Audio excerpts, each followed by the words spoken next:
This meeting was provided by sending such notice to the Asbury Park Press, the Middletown Patch, and the Middletown Township Public School District website, as well as being posted at the August T. Minor building, and as well as being posted on every elementary, middle, and secondary school in the district. Roll call. Mrs. Caminiti? Here. Mr. DeFranco? Here. Mr. Donlin? Here. Mr. Gimo? Here. Mr. Little? Mrs. Minuis? Here. Mrs. Wright? Here. Mrs. Stella? Here. And Mrs. Rogers? Here. Please stand for the Pledge of Allegiance and a moment of silence for retired teacher Sylvia Fuller, who passed away on August 9th. Mrs. Fuller taught mathematics at Thompson Middle School and High School South from September 1st, 1972 until her retirement in 1990. Retired teacher Jean Hayes passed away on September 5th.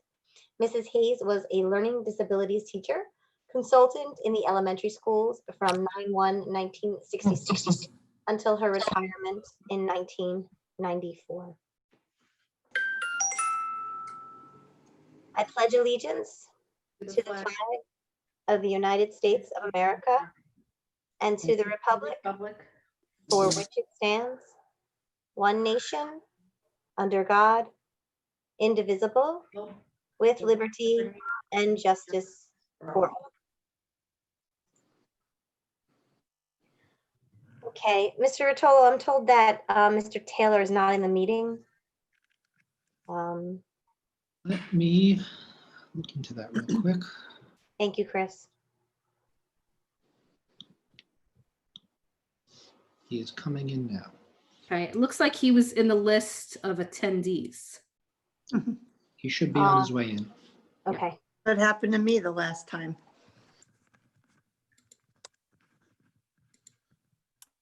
Okay, our first, you're welcome, Lester, thank you. Our first order of business is a presentation from Malone and McBroom on enrollment projections. Hi, everyone. Hi, everybody. I'm just going to share my screen. Give me 1 second here.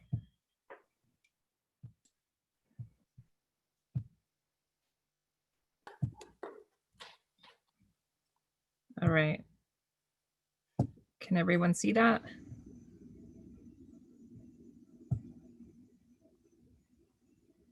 Yeah, okay, great. All right, good evening, everyone. I'm Rebecca Auger, a principal planner with Malone and McBroom. Mike, do you want to say hello? Yeah, Mike Zuba. I'm the Director of Planning with Malone and McBroom, and it's great to be able to present the findings from our enrollment study tonight. All right, so we are going to move through a lot of information. So I think it would be best if we tried to hold off on questions until the end, but please jot them down along the way because we are going to be presenting a lot of data. So we're going to start off with just a comprehensive review and analysis of demographics and housing trends within the community, and then move into enrollment trends. And Mike will go through our enrollment projections and talk about next steps in our planning process. So we start with a look at just total population change and what the trends have been over the last decade.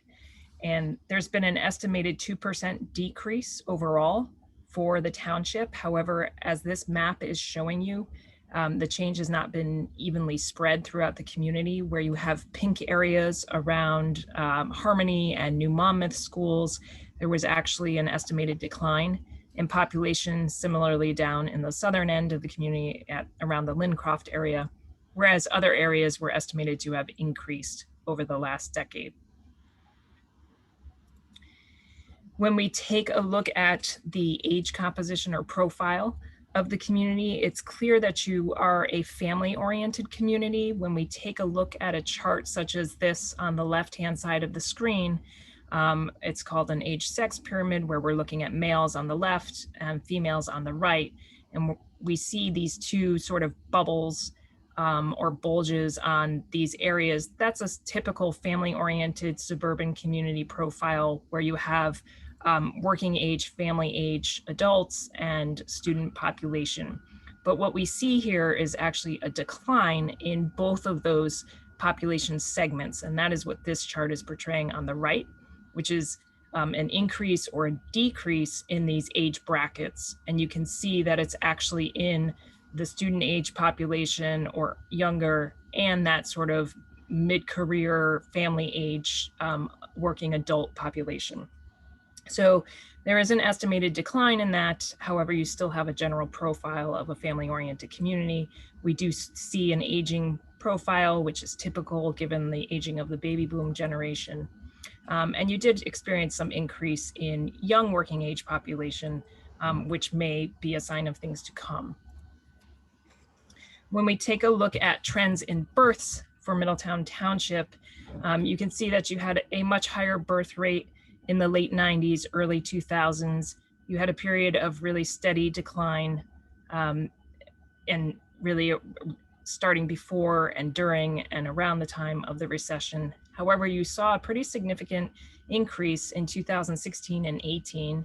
You've actually increased about 15% from 2015 to 2018. And those are all birth cohorts that have yet to enter the system, or at least the 2015 year should have entered the system this year.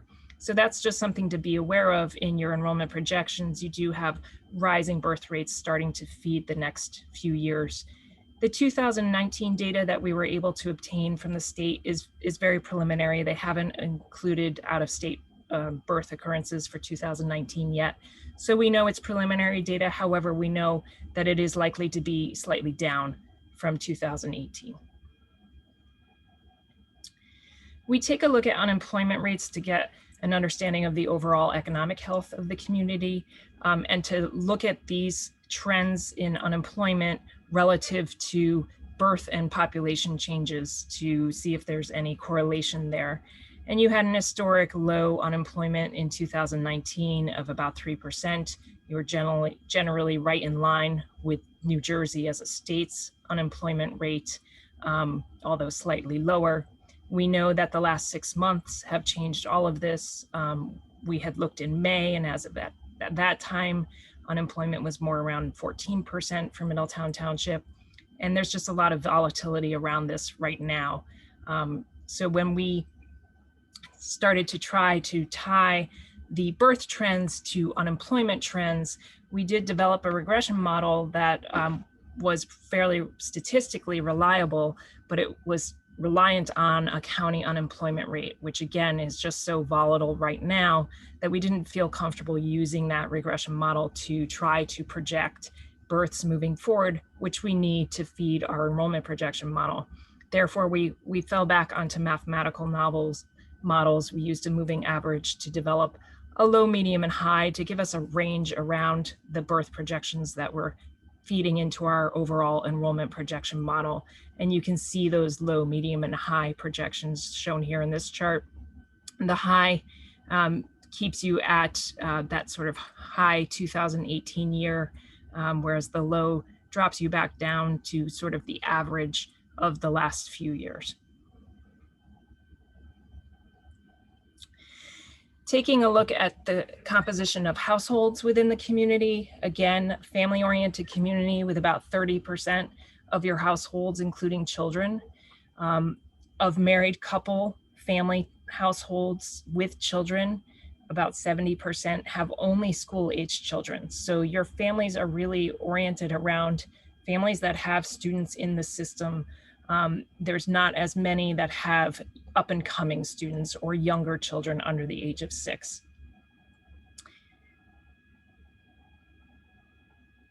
So overall in demographic trends, we see a relatively stable population, although you did experience loss in that working age, family age, and student age population groups.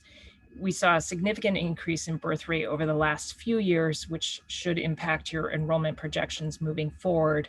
And while you are a family-oriented community, the households that have children tend to have older school-age, school-ready children, not up-and-coming younger students or soon to be students.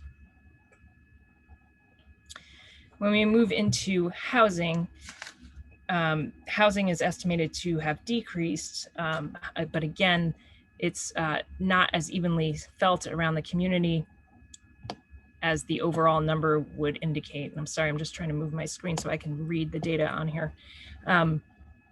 So again, what we're showing you is a map of the community. Where there is green is actually an estimate of an increase in total housing units. All of the brownish shades are an estimate of decrease in housing units. So there were only a couple of areas in the community that were estimated to have actually seen an increase in housing units between 2010 and 2018.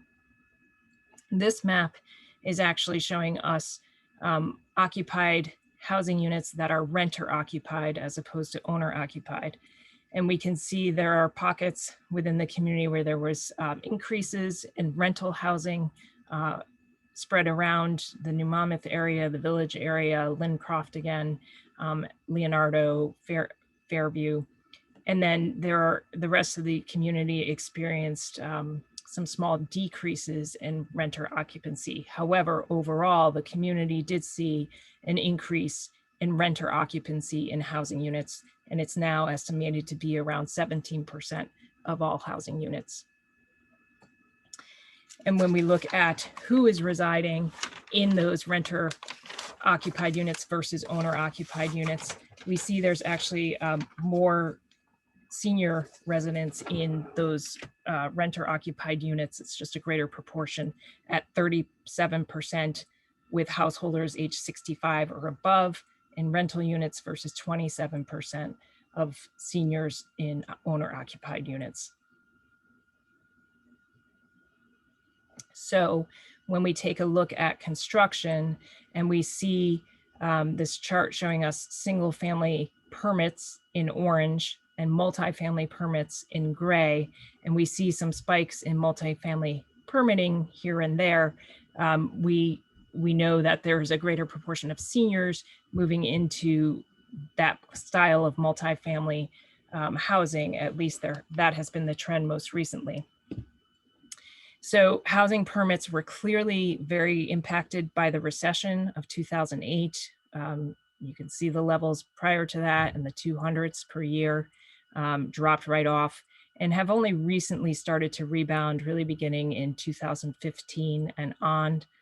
You have recovered to some pre-recessionary levels, and the construction has been in single family and multifamily, so a mixture of housing.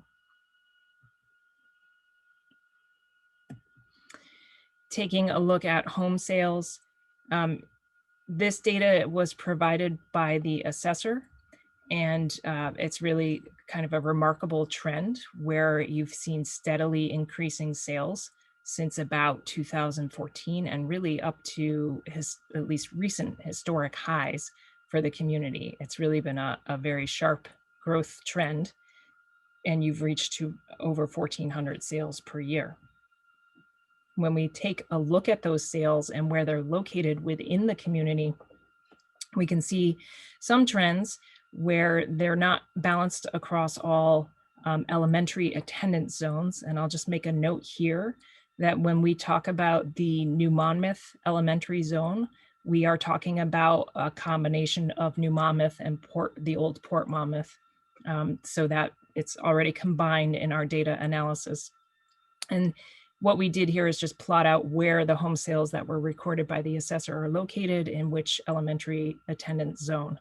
And you can see that Nut Swamp, River Plaza, and Bayview have a higher share of sales over the last 4 years. Middletown Village and Leonardo areas have a lower share relative to the whole. Working with the planning department of the township, we identified several housing developments that are up and coming and anticipated. They are either recently built, under construction, or have been approved or are in consideration and pending approval. So we identified almost 600 of such housing units. And they are located at these various stars on the map. And what we're showing you on this map in the colored areas are your elementary attendance zones.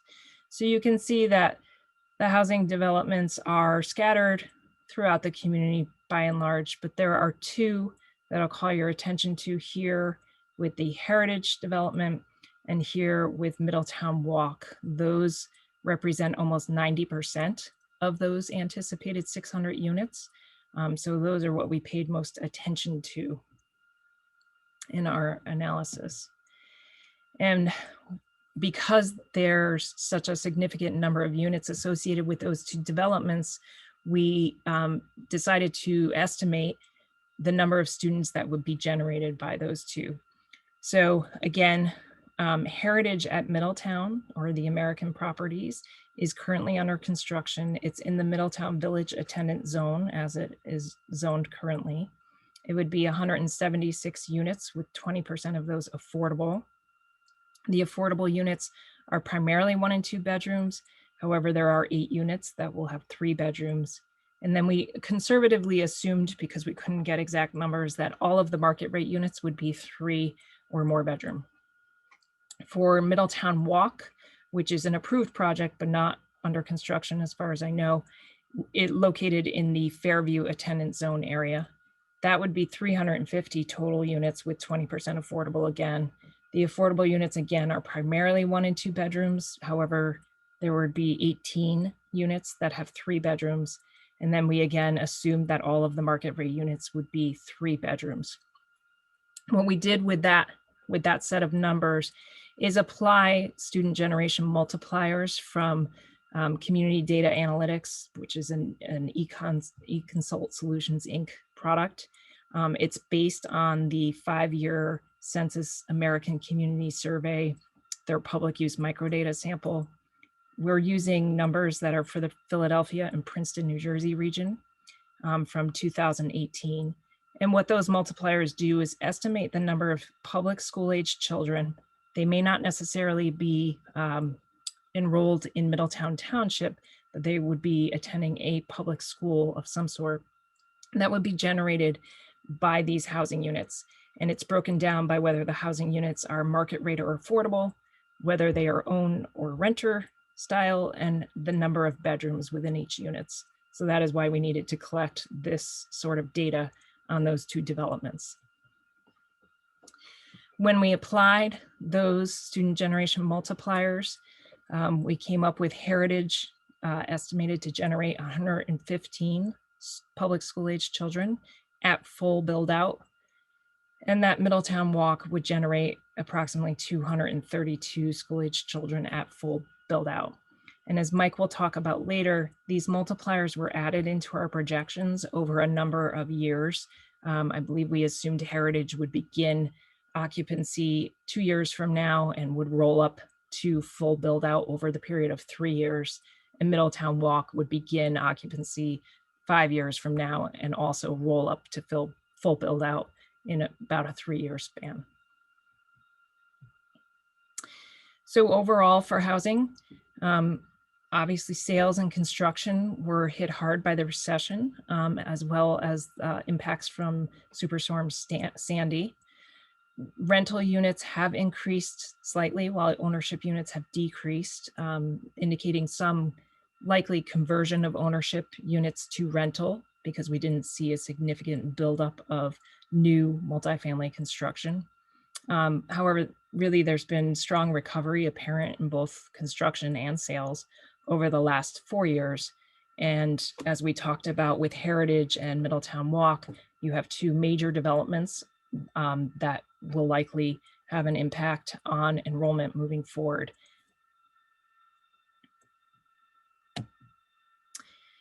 So now switching gears to enrollment trends. And here we're showing you just trends from 2014-15 on to 2019-20. And you can see for K through 12 district-wide, a steadily decreasing trend of about 2%. The elementary enrollment has decreased 7% over the last 6 years. You can see a lot of the drop-off has been at the elementary level, somewhat at the middle school level. There's actually been some increase at the high school level shown in green. just plotting out where your students reside and the elementary attendance zones. So on this map, the colored area again is showing you the attendance zone for the school, and the colored dots are students represented. The colors represent which school they actually attend. And so you can see where you have more dense school districts up in Ocean Ave, Harmony, and the like, and then you have some more of your spread out Lincroft area, even Nut Swamp and Navesink to some degree. When we look at the trends by the individual schools, again, that loss was not evenly experienced throughout the community. So you can see some of the schools that experienced the largest decrease include Navesink, New Monmouth, and again, when we talk New Monmouth, we're talking New Monmouth and the old Port Monmouth areas combined, as well as River Plaza. However, on the other side of the spectrum, you had Leonardo increase almost 22% over the same time span. Obviously, a much smaller school than some of these others that we're talking about, nonetheless, a pretty significant increase. Taking a look at the middle schools, again, showing you your attendance areas, Bayshore, Thorne in the gold, and Thompson in the pink, and where the students reside for those schools. And the trends here, while you had an overall decrease of about 1% from 2014-15 to 2019-20, even though within there you actually had some increases, the Thorne School experienced the greatest decrease at about 6%, whereas Thompson increased slightly by 4%. And then taking a look at the high schools, Middletown High School South shown in the red, so split with Middletown High School North.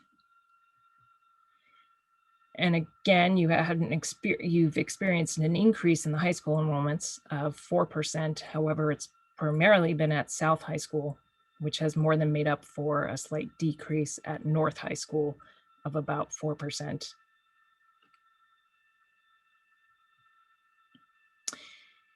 So just to get an understanding of some of the enrollment trends at the individual school level, we identified students that we classified as new to the district, and we do that simply by looking at student ID numbers from one year to the next.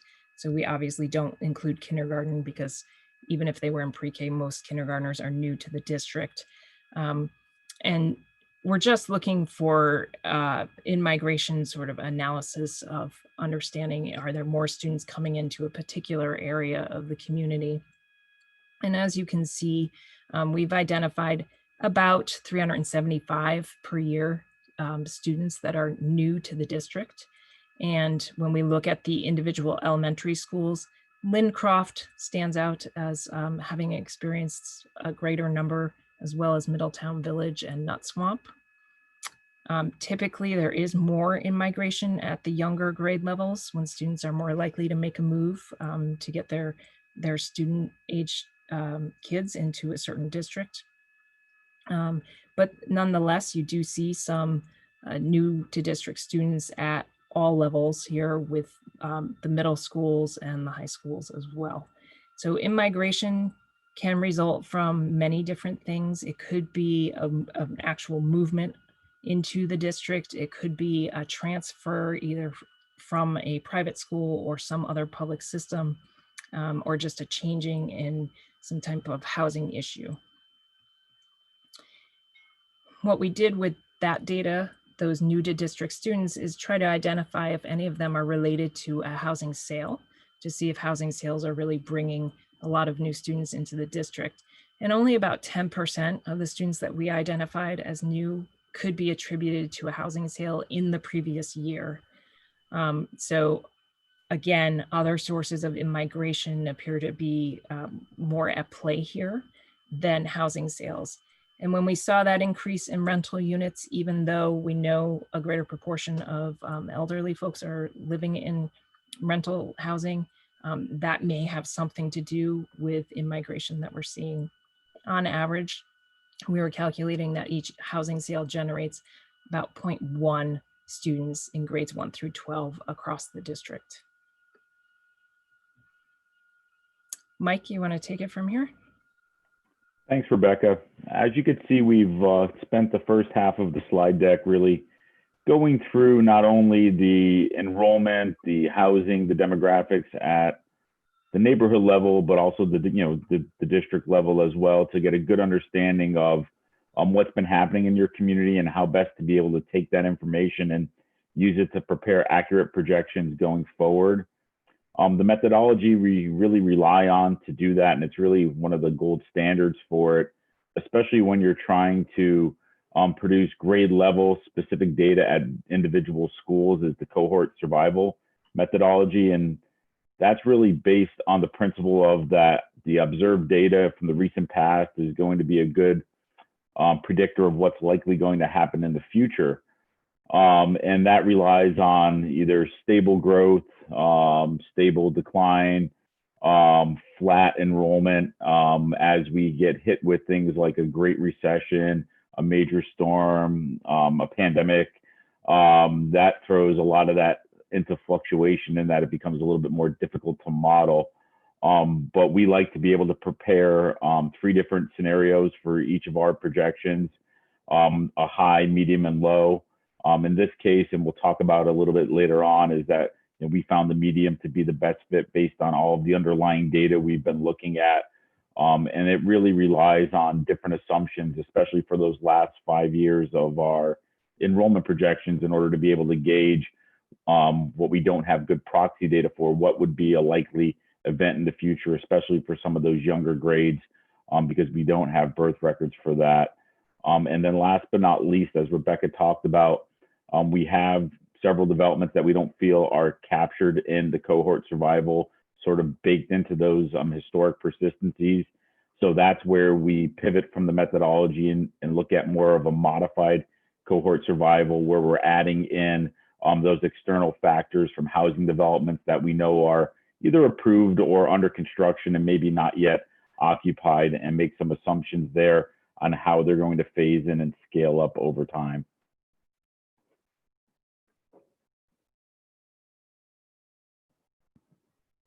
Can you hit me with the next one?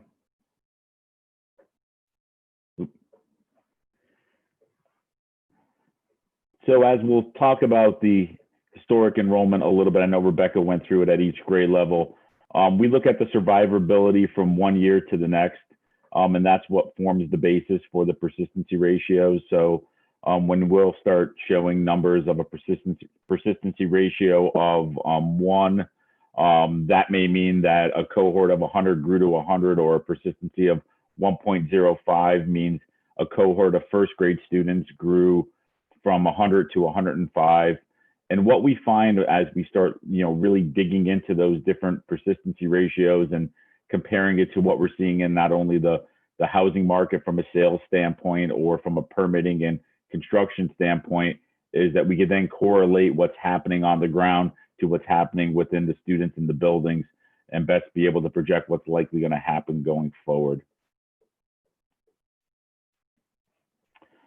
With any projections, they're always based on some caveats and assumptions, especially at the individual grade level. As we project out 10 years, we're making assumptions that under these projections, as we're showing them, that there won't be changes to the attendance zones that will significantly shift students from one school to the next.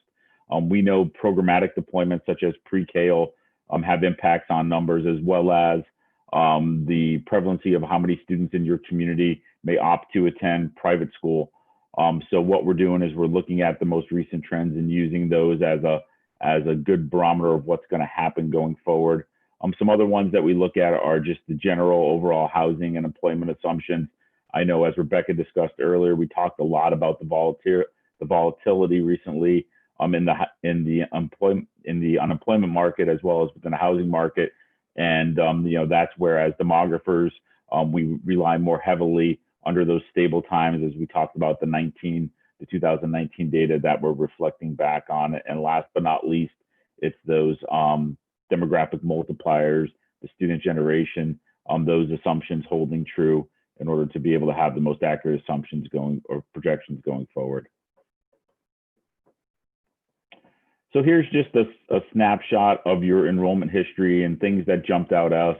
We're just looking at, a small grade cohort in third grade, as well as having some larger cohorts in the high school. So where we start to see, as we call them, bubbles move through, a bubble moving out of an elementary school oftentimes causes a little bit of dip in elementary and then causes a little bit of a spike in the middle schools. The same can be said as if you have a high school with two bubbles in it. As they matriculate on through out of the school system, you'll note a pronounced dip there. And a lot of the trends that we see, at least in the next 5 years, that are happening and being projected for those middle school and high school are largely a result of students that are already in seats and that are just matriculating through your system, bubbles that have occurred a couple of years ago that have just been moving through, or even some small grade cohorts that have never really added students, but for various reasons are just matriculating on through. So as we talk a little bit more about the cohort survival, this is a snapshot of really your last 5 years, looking at those persistency ratios. And one of the most difficult grades to project is obviously kindergarten. That's where we look for some stability in that birth to K number, using births 5 years prior as the benchmark for what your likely kindergarten would look like, that given year multiplied by that persistency ratio. So we track that growth or decline across the board. Largely what we've been seeing over the last 5 years has been immigration within your school system. And what we do is we track the sum of your first through seventh grades and compare that with the second through eighth grade the following year, and look at the growth within that grade group or group of grades. And that's shown on the right-hand column. For the 1920 school year, you had one of your higher estimates of migration in the last several years. However, in 1819, despite having a large birth to K, you also had one of your lowest estimates of migration that year. So this is a good way to help visualize that birth to K relationship, with the red line on top being your kindergarten and the births, the blue line on the bottom being the births lagged 5 years. So you could see in 2016, 17, as well as 17, 18, we had nearly a 1-to-1 or a persistency ratio of 1 there for that birth to K, where we were almost returning a similar number of kindergartners as you had births 5 years prior. In 2018 and 19, we had this big disconnect where your birth to K jumped up to 1.8, which was a little bit of an anomaly when it was stable for 2 years prior to that. And then in 1920, we saw that gap narrow a little bit, but still an immigration of students that weren't born within your community. And what that tells us is whether it's through housing sales or movement within the rental market or some other factor, we're seeing families moving in with children in tow that may not have been born in your community 5 years prior to that. So for our enrollment projections, I mentioned we prepared a high, medium, and low model. You could see the 3 spaghetti strands here on the chart, with the blue line representing that high model. That's assuming an increase in the overall housing activity, as well as higher persistency ratios, so elevated levels of immigration into the township school system.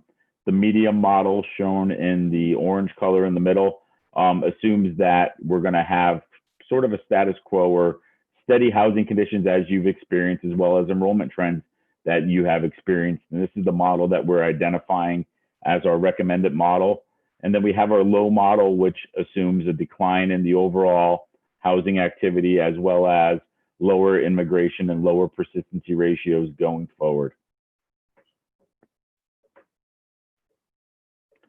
So in looking at the district-wide projections for the medium model, we're showing an overall stability in the system. When we begin sort of looking at the K-12 enrollment as a whole, we're projected to decline by about 2% over 5 years, but have a rebound in those next 5 years, to have a slight gain of less than 1% over that 10-year horizon. So even though we're looking at having some undulations in between and a decline and sort of your bottoming out, shall I say, in years 22, 23, or 23, 24. We're now showing a little bit of a rebound there. The K-5 enrollment is projected to increase by about 3% in the first 5 years of the projection horizon, and then 6% overall, topping out at about 4,300 students, or exactly 4,286 at the end of that 10-year horizon. Both middle schools and high schools are expected to shrink throughout the first 5 years of the projection horizon. As we talked about, getting some of those larger birth cohorts coming into the system is really leading to some of the elementary, and then some of those grade cohorts flattening out, where we have similar cohorts that are exiting, that are entering. We see a little bit of growth there and some flattening out at around 2,250 students or so, and then with a bump back up in that last year of the 2930 to 2,370 students for the 6-8 system. The high school is projected to decline and then really flatten out, really starting about 24, 25 at about 2,800 students or so, give or take, as those grade cohorts, those two bubbles that I mentioned, move out of the system and then are replaced by similar size cohorts as they matriculate up through the middle school into the back half of this projection horizon. Taking a deeper look into the elementary schools and really looking at the individual level, even though from the 1920 number of just over 4,000, we're showing growth up to 4,286 students. We're not showing growth, that level of growth across the board. As Rebecca mentioned, especially with the addition of the multipliers for the two schools within Middletown Village attendance zone, as well as Fairview, those are projected to be some of our largest growers over the next decade. Fairview is expected to grow 44 students in the next 5, and then 116 overall, as well as Middletown Village is expected to grow 70 and then flatten out a little bit overall as we back off those student generation multipliers. But we're also seeing some stability across the board, as well as a couple of the school attendance zones and the individual elementary schools are projected to experience some modest decline, where Navesink is projected to experience the greatest decline overall of about 20 students, or about an 8% decline for that horizon. For the middle school projections, we're projecting that both Bayshore and Thompson, at least for the first 5 years, will remain relatively stable. Thorne, on the other hand, will experience a decline for the first 5 years out to 24, 25. Bayshore then, starting in 25, 26, really starts to experience a bit of a rebound, eventually topping out at just over 700 students, or about a 15% gain over the 10-year horizon, whereas Thompson experiences a rebound, but to a lesser degree, tops out at just over 1,000 in 29-30 school year. And then Thorne overall has a little bit of a slower rebound, and that really doesn't occur until the very end of our 10-year projection horizon.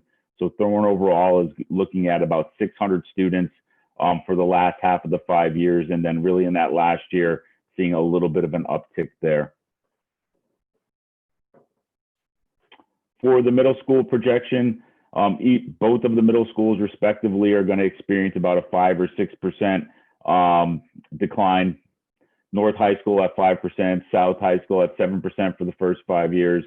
And then that decline continues, matching up with the district-wide projections. However, North High School stays on that same track of erosion of students, eventually ending up with about 1,340 or so students at the back half of the projection horizon, whereas South High School has a little bit of a steeper decline, dropping down to 1,436 students for the last 2 years of the projection horizon.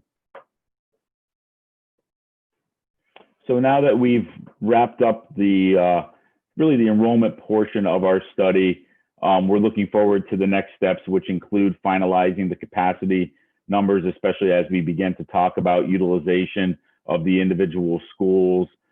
We know, especially working with many different clients right now, with students going back in, It's a difficult time, and this is a task that requires us to be able to engage the building leadership.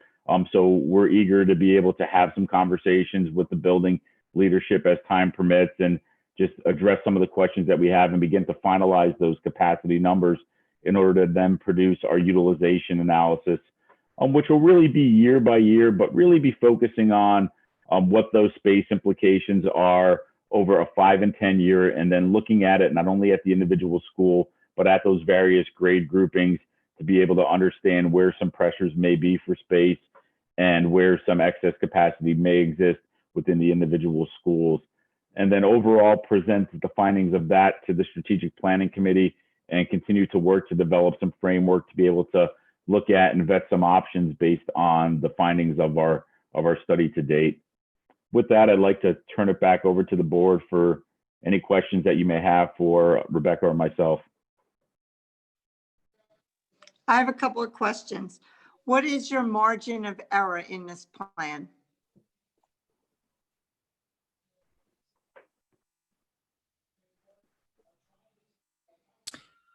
So margin of error around the enrollment projections? Yeah. Go For our enrollment projections, we've historically benchmarked at 1% per year, regardless of our community size that we're working in.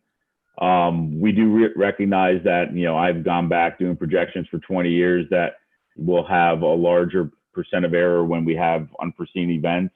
But overall, we're within 1% consistently for school districts per year. The cohort survival isn't a methodology where we have a control group where we have a true expected result to have a margin for error. So it's not done in a vacuum. So what we do is we consistently go back and, for the 30 communities we work for every year and the ones we've historically worked for, we constantly benchmark our data against that to use our methodology to see how that has performed and be able to apply that number to our projections. For our methodology, where we do produce a high, medium, and low, we are hedging bets on some of those long-term uncertainties within various communities. If the question revolves around things that we can't foresee in the future, and in this case, we've looked at the medium projections, and we feel like that's going to be a very good proxy, at least for the space planning going forward that we're being asked to do.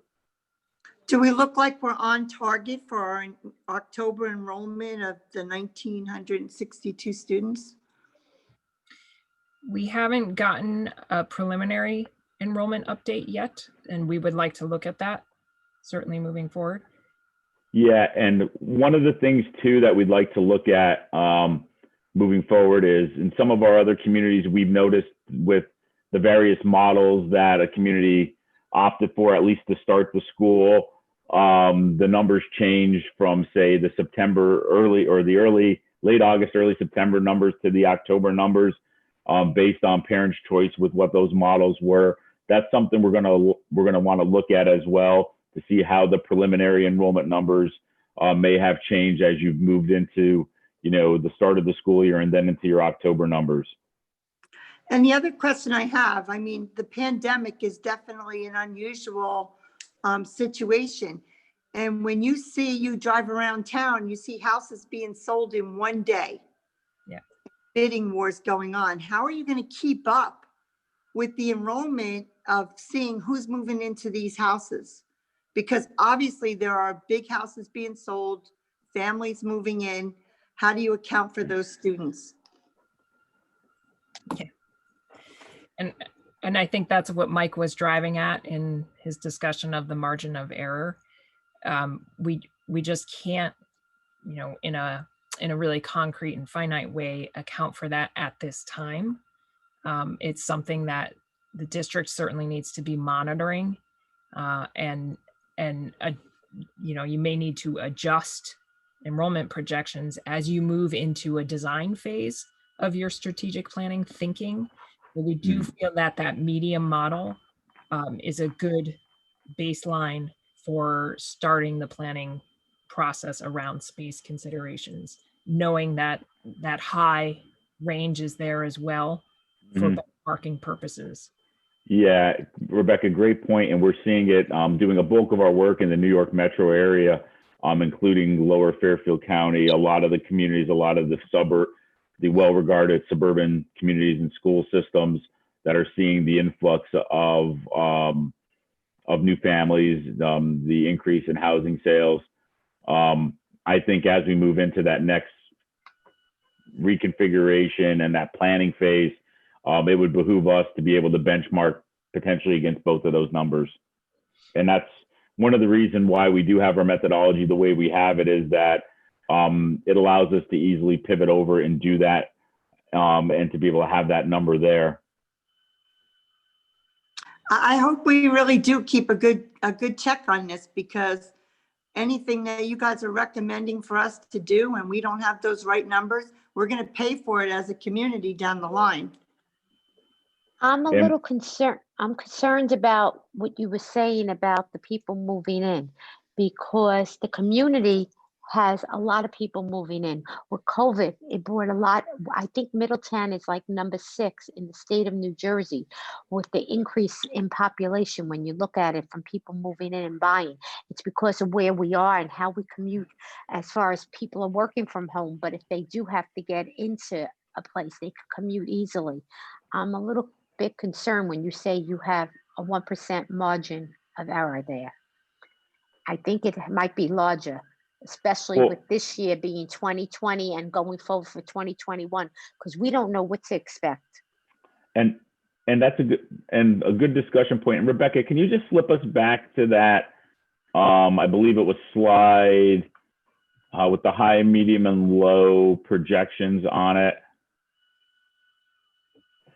So without having any of the 2020 data in front of us for where you're at, we prepared this based off of 1920 and elevated housing activity, elevated immigration, and began looking at what that could mean.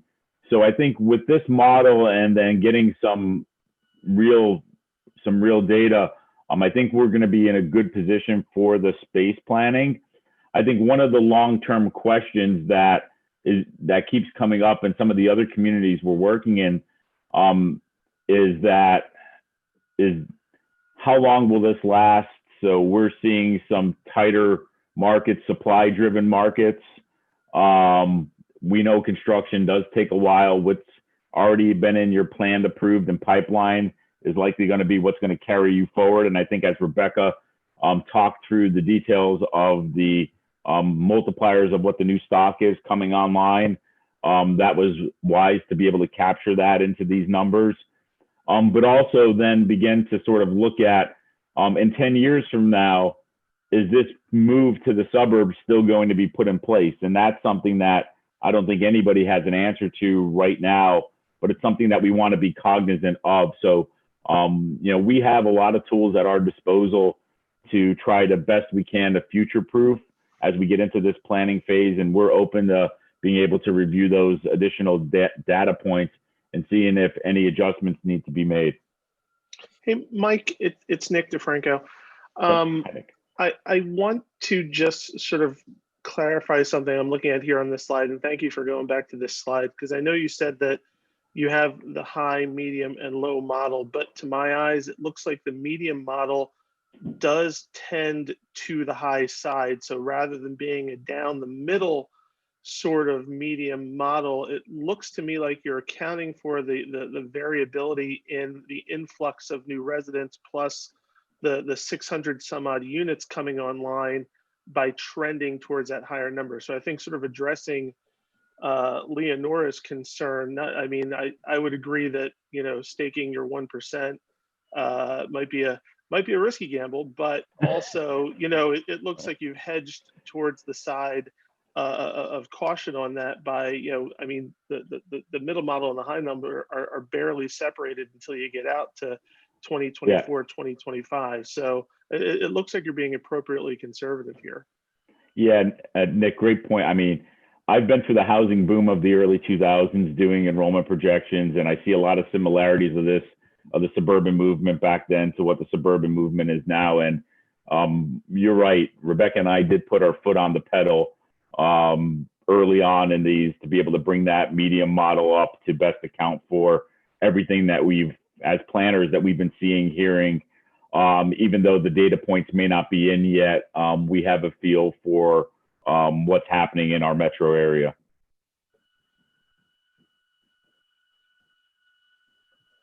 Thank you.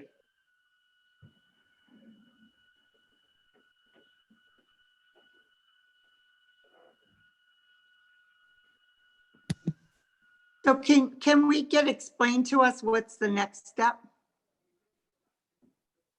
Yep. And you might have already said it, but I'd like to be clear about it. Yeah, so Rebecca and I have put together some preliminary capacity school by school in order to be able to understand those a little better. We've just been waiting for the right time to be able to engage the building leadership to be able to address some of our questions that we have, as well as clarify a couple areas. And then what we'll do is we'll assign capacities to each of the school buildings and then apply the enrollment projections to those to be able to look at what your space needs are going to be over the next 5 to 10 years. And this is where, as we move that process along, it may be beneficial, depending on what we see with the preliminary enrollment for this year, is to be able to look at those with the blue line and the orange line, or that high and medium model as well. We've done that a lot in the past, especially in situations, not a pandemic, but in rapid growth situations, in order to really understand what those space needs are. And then what we're going to be able to do is, based on the findings from that, really begin to have a more robust and rich conversation on what could some potential options look like. And then Rebecca and I will go back and we'll go through running some scenarios, and then be able to come back and present what those what the implications are and considerations for the various options that we're looking at are. Okay, and can we get a copy of this presentation on our website? Yes, Yep. we'll post it to the website tomorrow morning. I have a question. It's Robin Stella. Can we just circle back to for a second to the New Monmouth, Port Monmouth consolidation? So with those two schools merging, did you say we're still down over 100 students? You went past that slide quickly.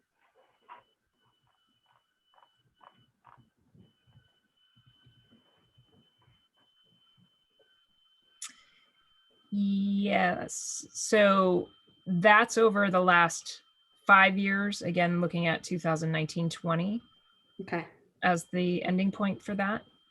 And then on slide 38, we had taken that ending point and projected it forward.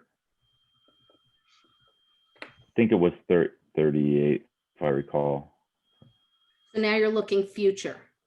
Right. Yes, yes. Okay, here we are. And then what we're seeing is stability overall for the first 5 years, really stability overall for the next 10 years, with your enrollment ranging from 480 to just over 500, 510 students, with some undulations in between. So, I would look at that and say that that's, about 500 students overall.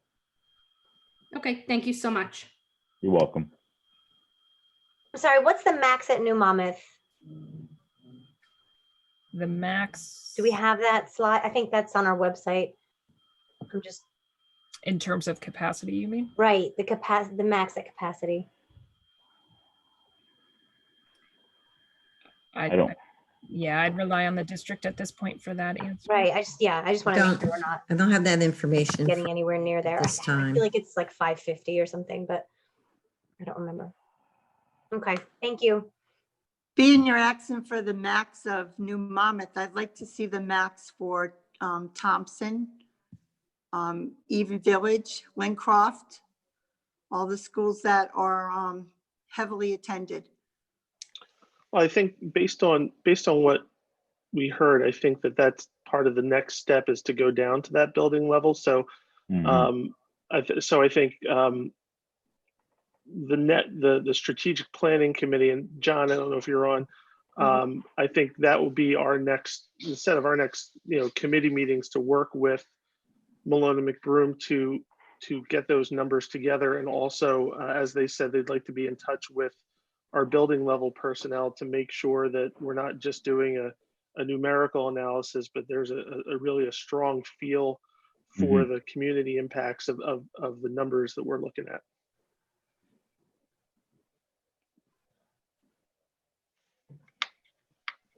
When the committee does that, could you please share that with the whole board? Yep, We part always of the do, committee of reports. course. Yep. Thank you, but it's not always, but I would like to see it. Okay, but it is always, but okay. Let's move on. Can we move on to the committee reports? Well, if we're done with the presentation, I just want to thank Mike and Rebecca for coming this evening and, Thank you. with them, and we'll continue to work with them, and we'll be giving updates and further steps when we get that put together. So thank you. Okay, Thank you. It was very thorough. So much. great. Have a good evening. Bye-bye. All right, so if we could move on to technology with Dave Suiak. Good evening. Tonight I have provide the board a technology update during our second week of hybrid instruction. Let me start by explaining we first had an incident on the first day of our students back with instruction when we experienced an internal wireless outage. The outage lasted a total of 28 minutes, and it occurred when our primary wireless controller froze due to lack of resources, thus eliminating any new connections moving forward. During our last wireless upgrade, a network service called the spanning tree was enabled. It was enabled either by our installer or by the upgrade itself. That is still to be determined. And the settings should not have been enabled. And that directly caused the system to run out of memory when we began to experience our busiest load in over 6 months. To compound the problem, we do have a secondary controller that should have prevented the outage, but unfortunately during that same upgrade, that controller was not routed correctly. So we restored the primary controller immediately by removing the spanning tree service. It brought it back online, and in the evening we ended up taking both controllers offline and restoring and properly configuring the redundancy and reestablishing that failover capacity, so as it should be moving forward. While our team has been working with Aruba engineers since the event, they discovered another update that we need to perform, which will incur some downtime. So we plan on taking a wireless network offline on Monday when students and staff are not in session, so we can perform that last update.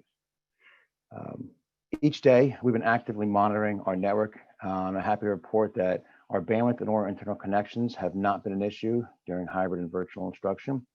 We have been well below our maximum threshold on both sides. Regardless, I've also been in constant communication with our service providers. In the event that we reach close to our threshold or maximum threshold, we can have the ability to increase our available bandwidth almost immediately if that need arises. We continue to monitor our network daily, like I said. We're resolving a lot of pocket issues.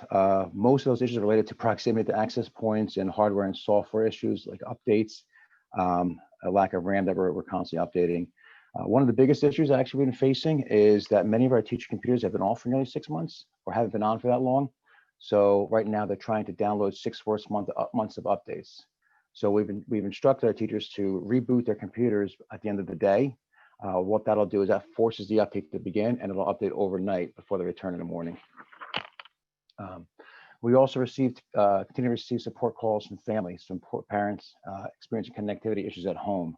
Our techs have been reaching out to them individually to try to assist them with items such as router placement, personal device resources, bandwidth, speed tests, etc. They can then take that information and use that information that they gain with the tech and communicate that with their service provider in an effort to try to get their service in a manner that is acceptable. Finally, in an effort to support our in-person and virtual students at the same time, we've moved our repair swaps of devices to each of the school's main offices. So when a student device is damaged or is not working properly, they now reach out to their homeschool main office for a swap while we have time to repair it. This procedure now will reduce the amount of downtime that the students have with their devices, regardless of where they live or what school they attend. Any questions? Dave, it's Nick. I have a question. Just wanted to know if there was any feedback from the students on their remote days about the quality of the webcams in the classrooms, or the setups of the webcams. I do not have any feedback from the students. I do know from teachers and from building administration, it's different because they're being utilized differently amongst the classrooms. We have some teachers who are using it connected to their interactive flat panels or smart boards, and then broadcasting the entire class on that.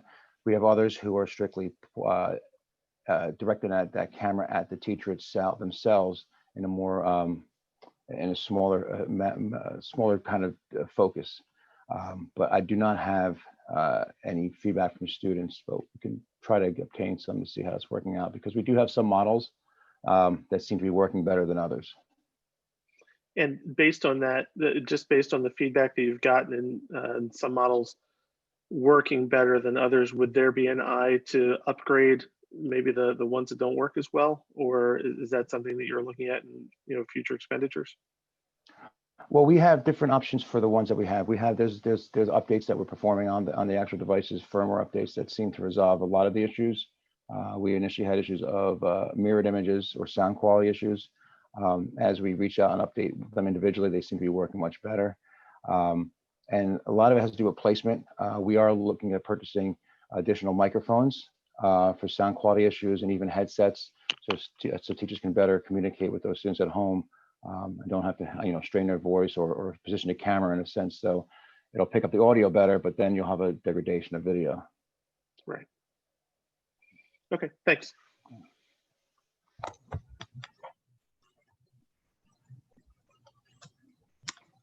Ready for student services? Yes, sorry, I was struggling. That's to get- okay. That's okay.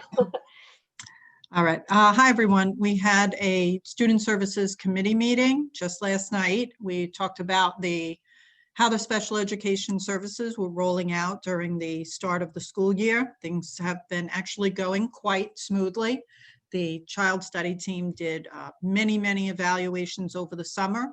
And as soon as the students were back in, they are working to catch up on those. All child study team meetings are being held virtually. Those are also being held daily. They are working with parents who are requesting an additional day of instruction. So there was a letter that had gone out. We do advise parents to please contact the case manager so they can begin discussing what students will be in need of additional instruction and how that can take place. We did talk about an update on related services. All of the related services are in place. We are still looking for additional contracted speech services, and Danielle Schreck has taken the lead and is contacting as many agencies as we can contract with to increase our availability of speech therapists. Also, the preschool, we do have a little bit of a wait list. Those students are on hold. We have about 46 virtual preschool students. We have a new teacher who was board approved at the last meeting. I think actually she will be board approved tonight. She worked for us as a sub, and now she'll be official, working with our 46 all virtual preschool students.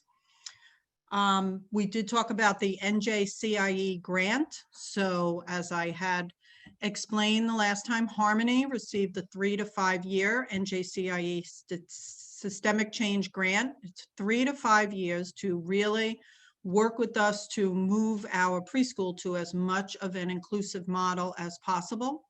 We did also receive the K-5 systemic grant for Leonardo to do the same for our elementary program. They are school specific, so we are working with those 2 schools. We did meet with a couple of representatives from NJCIE today, and they shared with us that we are the only district in the state that received the systemic grant for both pre-K and K-5. So we're very happy about that. We went over during our committee meeting the disproportionality that I had talked about, and we are working on the citing that we had received for students that had been suspended. So we're working on that, we're providing additional data to NJDOE. And one of the other things we discussed, which is on the voting meeting tonight, is a resolution for independent evaluations. So that was last updated in 2013. So you'll see on the resolution for the voting meeting tonight that it is listed educational, psychological, the different typical evaluations. Also on the voting meeting, we have a couple of students for home instruction, some continuing out of district placements, 3 settlement agreements, 2 on the regular agenda, 1 on the addendum, and our contracted service providers, some of them on the regular agenda and then a few on the addendum. So have a lot going on this month in student services. Does anyone have any questions? Dr. Tiedemann, it's Deborah. If you said this and I missed it, I apologize, but did you say for the NJCIE grants that we now got for the preschool and the K through 5, did you say how long it may be projected until we get to some kind of recommendations for new programming or professional development? So this year is the planning phase, but professional development will be part of that. So there are experts from NJCIE and also from Montclair State University. They are partnering, who will be coming in, working with staff, offering professional development. So after this first year of planning, we'll begin implementing. So there'll be no student movements this year, but we expect to begin doing that by September, and within the 3 to 5 years, really move towards much more inclusive education. Okay, thank you. Does anyone else have any questions? Thank you. Thank you. Moving on to the next, we have facilities finance. Thank you, Mrs. Rogers. The committee met last week to review some items, and I'll recap the meeting. The report is up on the portal. We did speak briefly regarding facilities and the reopening of schools, and the fact that we had not encountered any major issues, and that we've been making some minor adjustments to our plan as the plan is implemented with staff and students back in the building. And, that would be an example of that would be, we made some changes in disinfecting procedures where we were using electrostatic sprayers. In some cases, we've changed to be using spray bottles and microfiber cloths, things of that nature, where it just makes more sense to do things a different way, but to achieve the same result with everybody in the building we've been doing. But so far, things seem to be working according to plan. We did also discuss some staffing and personnel issues in facilities. We were talking about some items that have impacted the facilities department. Specifically, we've been working to recruit and to retain, some of the staff members that we have that have various licenses, trade licenses. They're valuable to the district. They help us keep everything running and respond to things quickly and enable us to do a lot of work in-house that we would have to call outside contractors and companies for if we didn't have these people on staff. So we did talk about the concept of creating some additional stipends for those to allow us to recruit and retain these staff members. And there is an MOU that we have drafted with the Teamsters for the board's consideration tonight under the report of the superintendent. So we were speaking about that. We also gave a brief YMCA update, specifically in the area of the Y Academy and also the before and after care. At the time that we had the meeting, the Y Academy was operating from their Red Bank facility. We have been looking at some facilities within Middletown. The problem is we had the township was proposing some facilities, and in going through the licensing, requirements for these facilities, particularly, they have focused in on the Middletown Library. The application process and the licensing process is somewhat involved. It involves such things as a soils test and some other items that the township was able to address, but the soils test is something that would not only be somewhat expensive, but would take some time. So with the last meeting that we had with the Y on this topic and the township was going to get some quotes on this testing, but then, not only get the quotes, but also evaluate whether this, investment would be warranted, based upon the demand for the Y Academy program. So we were going to continue to monitor that and get updates. As of right now, the Red Bank facility at the Y, had not reached capacity as far as servicing students who were looking for those services. Regarding the before and after care, which is running in the district buildings, that the before and after care, has begun and has been operating. And actually, it's a segue into our next topic, which is food service. So in conjunction with the Y on the before and after care, we've also been speaking to them about the potential of offering meals to the before and after care students. The New Jersey Department of Agriculture has issued a waiver that allows districts to provide meals at no charge to all students, not just free and reduced students, but to all students through December 31st.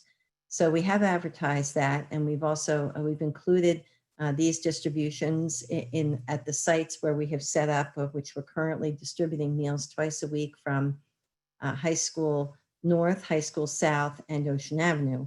However, in addition to that, we've been working, like I started to say, with the Y about coordinating meal deliveries to the before and after care programs so that those students would have meals available to them at no charge as well. So I know that we are looking to start that next week. So that's a positive as well. And again, this waiver is in effect through December 31st. So we're not sure if it will be extended after that time, but at least through the end of the year, we'll be able to provide those meals. We also talked about the Sustainable Jersey for Schools certification. High School North recently received the bronze level certification. Actually, it was a renewal of their certification. And, so they earned that through an application process that was evaluated by the organization, and, they earned enough points to gain that certification. So kudos to them. Sustainable Jersey for Schools, for those of you who are not familiar, is an organization that provides tools, training, and financial incentives to schools as they pursue sustainability programs. High School North has received a grant from this organization in the past. I believe Fairview also received one as well. We are looking to focus on getting more schools certified under this program and move toward that, over the next year or so. The current situation has sort of set that back a little bit, but we're looking to refocus and hopefully get some more applications in for this application cycle, that would be through the spring of this year. So again, congratulations to High School North. We had talked a little bit about the 2020-2021 budget. One of the things that we discussed was in the area of transportation. The previous month, we had talked about the fact that our current bids had come in higher than we had anticipated. And, we were looking at an overage of in the area of $400,000 in that for those bids, overall in our transportation budget at this point. But then we had also talked about that there may be some things operationally that would impact the budget and, could make up for some of those overages. And one of those is that we talked about was that, just in the month of September, we aren't going to be running our Monmouth County vocational school routes because they have that system started remotely. So we would not need to be running those buses. So just to give the committee an example, something like that would realize us approximately $90,000 in savings for that month. So again, we have to monitor these things month by month and realize our savings and our excesses and make sure that we're overall on target. But, it's just an example of things that can go back and forth. We also talked about, doing a more detailed look at how the pandemic and our operations have been impacted, or how the budget's been impacted by those, at a future meeting, and getting some idea of where we're going with this year's budget as we prepare to actually start the following year's budget, which will be coming in the next month or so. It's hard to believe, but we are at that point already.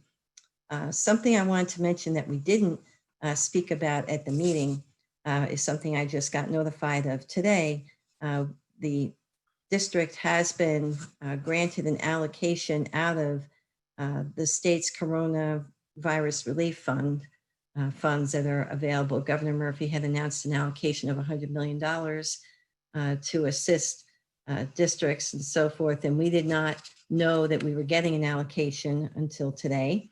But happily, we are receiving an allocation of $375,000 to offset some of our expenses that we've incurred so far, to deal with pandemic related items. So we were happy to find out about that, and we will be able to submit things that we had encumbered or expended through December 30th of this year. So we are not worried at all about being able to have enough expenses to submit for this grant. So we will be getting that $375,000, which is a nice plus. We then talked about, continuing our bi-weekly meetings. So our next meeting would be scheduled for September 30th at 7 p.m. Proposed meeting. A couple other things that we have in the area of finance. We just have our financial reports for the month and the bill list. And we have some transportation jointures on the agenda. These are jointures that we are putting together with other districts. And, we've talked about being able to offset some of our costs on these out-of-district routes by sharing with other districts and having them participate in these routes with us. And then we bill them, for a share of those costs. It saves them money too. And I have to, again, give a recognition to our transportation coordinator, Barbara Viney, because she's been very active in working with other districts and helping them save money as well as saving us money. And I've, received compliments about her from other business administrators. So I, just want to let everybody know she works hard to help not just us, but surrounding districts. So that's on the agenda for this evening. And that's what we have in the area of finance facilities. Amy, Yes. I just like to go over something. I'd like you to bring it up a little bit about the breakfast and lunch program for our students. Okay. A couple of things. First of all, I want people to realize it's not, if I'm right, it's not costing the district money by providing this breakfast and lunch program for our students, and that we like them to take advantage of it, all students in the community. It's not only for part of the community, it's for everybody. They just have to make phone calls, or exactly how is it that they get their breakfast and lunch?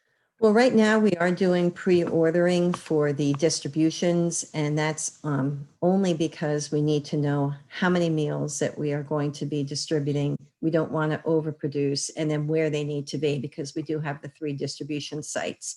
But we're trying to work to phase out that pre-ordering, because we don't want that to be a barrier for somebody not picking up a meal. I mean, we have had parents contact Jessica Ritz, our food service director. If they haven't pre-ordered, then she has, of course, accommodated them. But as we see what the trend is and the demand is at each site, we'll have a better idea, and we won't need to rely on the pre-ordering as much. In the the meals at the before and after care, we are, if we can get pre-orders on that, that's fine. But we're also going to be, bringing some extras to accommodate those who do not do that. So. But it's not costing the district money for this. No, it's not. We get reimbursed from with federal and state funds to do that. So to break it down, we actually do lose a little bit of money on breakfast, but we do it actually is a little bit of a increase to us, or a little bit of a profit for us on lunch. So all in all, it nets out to a net positive for the district. It's really about 10 cents per meal, so it's not a lot, but it's enough to keep some revenue coming in, to keep the food service operation going. I mean, one of the main things we have to do is make sure that we can maintain that operation and keep as many of the employees from that operation working as possible, so that as we do increase the meals that are being served, whether it's, students coming back in the building and, actually running a regular lunch program, that will have that workforce available to us. So it's a way to, have some sort of revenue stream during this time, which would be helpful. And Well, to me, it seems like a win-win because it's good it's for a our win-win, and students. it's servants, and it's good for the students too, and even those who Yeah. don't, even those who don't qualify for free and reduced, there's a lot of students obviously working virtually. The parents may not be at home to prepare meals. It's, it's good for them to Yeah. have something there already to grab and eat. So, it's definitely a worthwhile. Okay, another question. How do the parents, you said they have to go online, they go online to do this? Where do they go to do this online? And where are the 3 sites they're picking up from? Well, the 3 sites are High School North, High School South, and Ocean Avenue. The pre-order form is on our website, on the food services page, and it's basically a Google form where they're pre-ordering. So, but again, we're really trying to phase that out. Hopefully after this week or next, we won't be relying on those orders forms so much, because we really just don't want parents to even have to do that in the long term. So then how do they do it? Then how will they do it after Well, this? What then, are you thinking? if we can get a good enough trend, then we will just allow parents to come pick up on those distribution days without pre-ordering. And if we haven't, again, if we, know typically how many meals we've been distributing, we'll have the appropriate amount of meals to serve when people come without pre-ordering. So we're working to do that. Is there a certain time they have to come between? Yes, they come on, and I'm trying to remember the exact times because I don't have them in front of me, I think, but please check the website or check with your school, but I believe it's 7:30 to 9 in the morning, and 11:45 to 1 or 1:30, in the midday. So we do it twice a day on Mondays and Thursdays. So, Okay, I just want to get it out there because I really do Yeah. hope they utilize it. It's good for our children, number It's- one. It's good for the district. It works. It's been going up. The first week we didn't, we did a little more than we were distributing, during the spring. It was a few hundred meals, but, it actually has jumped up quite a bit this week. So, people are getting the message and taking advantage. Great. Thank you, Amy. Thank you. I guess the next area is policy. There's one policy on for first reading, no action, and it's regarding administration of medication. So the policy and the revision was posted for the board to review. I can speak about that real quick if you want. Thank you, Mr. Ranella. So there's really one major addition to 5330, and that's the addition of hydrocortisone sodium succinate, which is an emergency medication that nurses can administer in life-threatening conditions. This is the same policy that includes epinephrine for students that go into anaphylaxis. So it's just an additional medication that's going on there that nurses are able to use in those types of situations.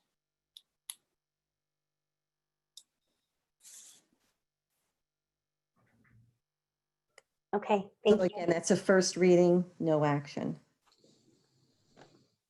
And that's all for policy. Okay, thank you. So moving on to curriculum and instruction. Okay, the curriculum committee met on Monday. And right now I'll just go through each content area in just a few key points, because otherwise it would take us about an hour to go through everything.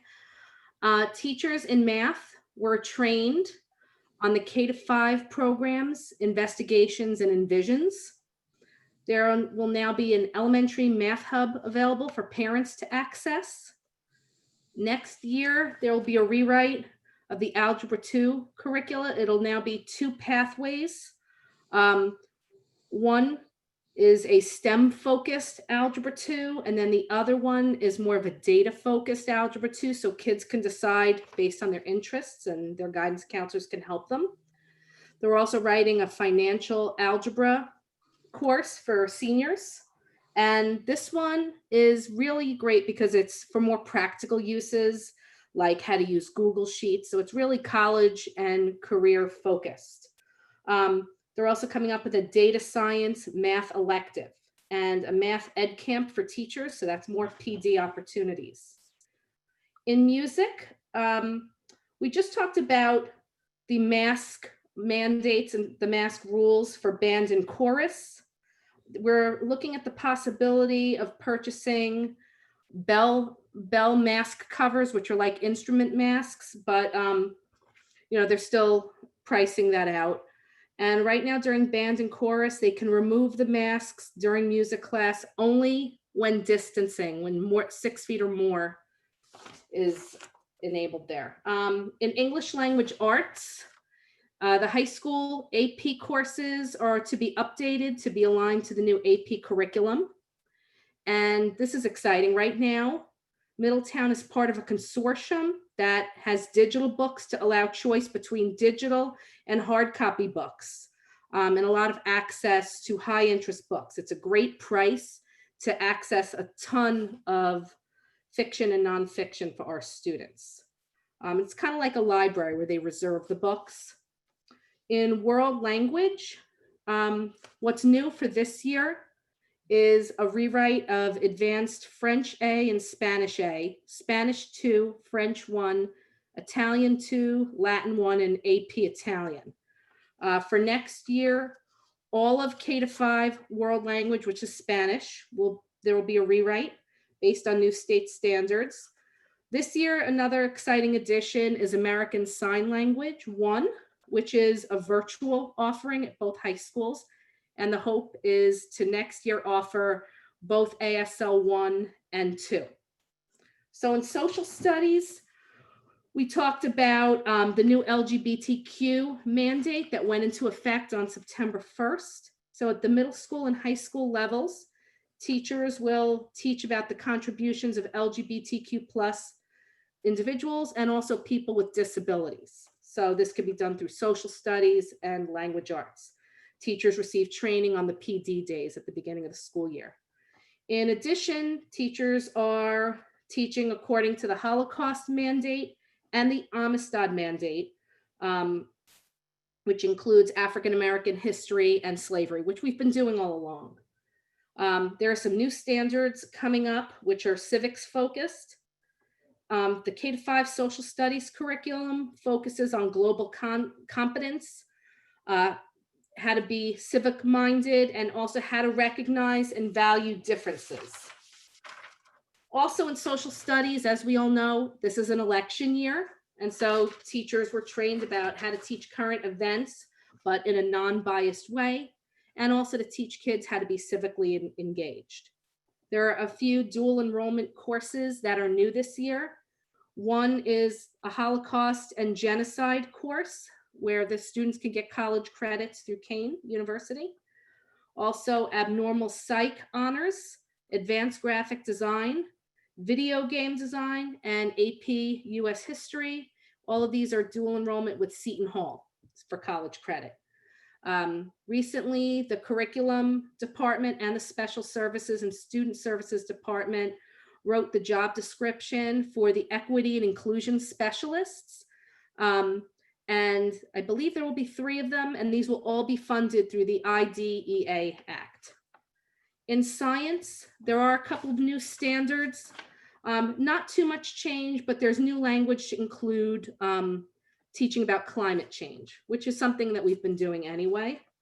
In health and phys ed, there are some new standards, but we're not implementing them this year. We don't have to implement them until next year. We also discussed the school rankings. If you all recall, There was an article in the Patch on August 27th, and the article provided, they weren't scores, they were percentile rankings. And this information was explained on the MTPS Pride newsletter on September 4th. And it was also discussed at a board meeting. There have been some changes initiated based on these rankings to close the achievement gap. We discussed some systemic issues in some of the schools, some changes that we need to make, such as smaller class sizes, which will allow for more small group instruction and more attention for students, and focusing our resources in the schools that need it with math interventionists and reading interventionists. And then we talked about some changes to PSATs that Ms. Pekas will go into. Thanks. Thank you, Robin. Mrs. Caruso, I believe I see you there now. You turned over. Do you want to speak to our AP exam results a little bit, just reminding them that that's been put up on the board portal? And then I think you're to speak to some of our assessment calendar items. Briefly, I had shared the AP results from this past spring with the board a week ago today. By course, I did a comparison between the district, the nation, the whole country, and globally, our scores to see how we compared for every test that was taken. There were 24 courses in which AP exams were taken, more exams than courses, because some of those courses involve multiple exams, such as physics and economics. So for each of those, I did a comparison so the board could see that. And then after I gave you the comparisons and the five-year results for the two high schools, North and Forth South, I also gave you the report by each of the curriculum directors talking about some of the things they have done this past year, with the AP teachers and students, to improve scores and working on scores, et cetera, and the participation rates, the number of students in each class that took the exam. That's standard. We pretty much share those results every year. Then I also went into, as you might recall, the fact that last year was very different than all previous years, because once we went virtual, the College Board had to do a quick change and make up for the fact that students would not be in school taking tests. They truncated all the exams so that they were 45 minutes in length, which is a considerably shorter amount of time. They took all the short answer questions off the exam, like the typical multiple choice questions. They all became narrative questions. Students were taking the exams at home. There was always issues with we were concerned issues with technology at home, glitches that a few of the students had to retake exams, et cetera. So it was a very different year for the students taking AP exams. Therefore, when the results did come in, I did a comparison of how our students did this year to how they did last year to see if all of these changes that took place once we went virtual had any effect on how our students performed. I was looking to see if there was any pattern or trend across the board in all the courses because of this. And to be perfectly honest, there really wasn't. For example, in 9 of the courses, the district mean was even higher than it was last year. In 8 of the courses, it was basically the same. In 4 of the courses, it was lower, but I wasn't concerned because the number of students who took the exam this past year compared to the year before was considerably larger. And with many, many more students taking the exam, because we increased participation, it's understandable that the scores, the wider audience might have dropped a little bit. So there was nothing that really stood out. So that was good news as far as that goes, with the AP exams. We'll have to see how this year goes. Hopefully we'll be back in the schools taking the exams the usual way. Participation, we discussed, may not be as high as it might have been in years past, because we have more and more students taking dual enrollment courses to get college credit instead of taking the exam, the AP exam itself, to get college credit. So any questions about the AP exam results that I shared with you? I do. I have a question. Now that we are allowing underclassmen to take AP courses, what do you think about that? Do you think that the scores reflected that it was a good move? How did the younger students do overall? It was the in the humanities that we had some ninth and more ninth grade, a few ninth graders and some 10th graders taking the courses, not in the sciences and the math, because of the prerequisites that come before that they don't have in time to take them in 9th and 10th grade. But we were pleased. There was no pattern that showed that they couldn't hold their own as well as some of the 11th and 12th graders. And again, it's a matter of who takes the exam and who doesn't take the exam, because the dual enrollment students aren't taking the exam. But no, there was no concerns. I would say though, however, less freshmen are enrolled this year in AP courses, it appears, than started the year last year in the AP courses. So, and I think there was a little bit of an attrition last year after the 9th graders started the courses. Some of them did drop. And part of the problem this year is also because of virtual. Some of the students don't have that confidence going in. So the guidance didn't push them as hard because they may not feel that they, last year's spring prepared them as well going in. So, no, there wasn't any great concern. We still are encouraging underclassmen in the humanities to take the courses, and they still are taking them though. Right. I mean, I've heard really good feedback, but I just want to know in terms of the results. Right. Well, the world history we were pleased. For example, world history is one of the main courses that freshmen do take. And we were very pleased with how those students who were freshmen did. So, okay, thank you. Okay. All right. Should I move on to the other items on the agenda after AP? The assessments. As far as the assessments that we give every year, we post the schedule of assessments on the district website.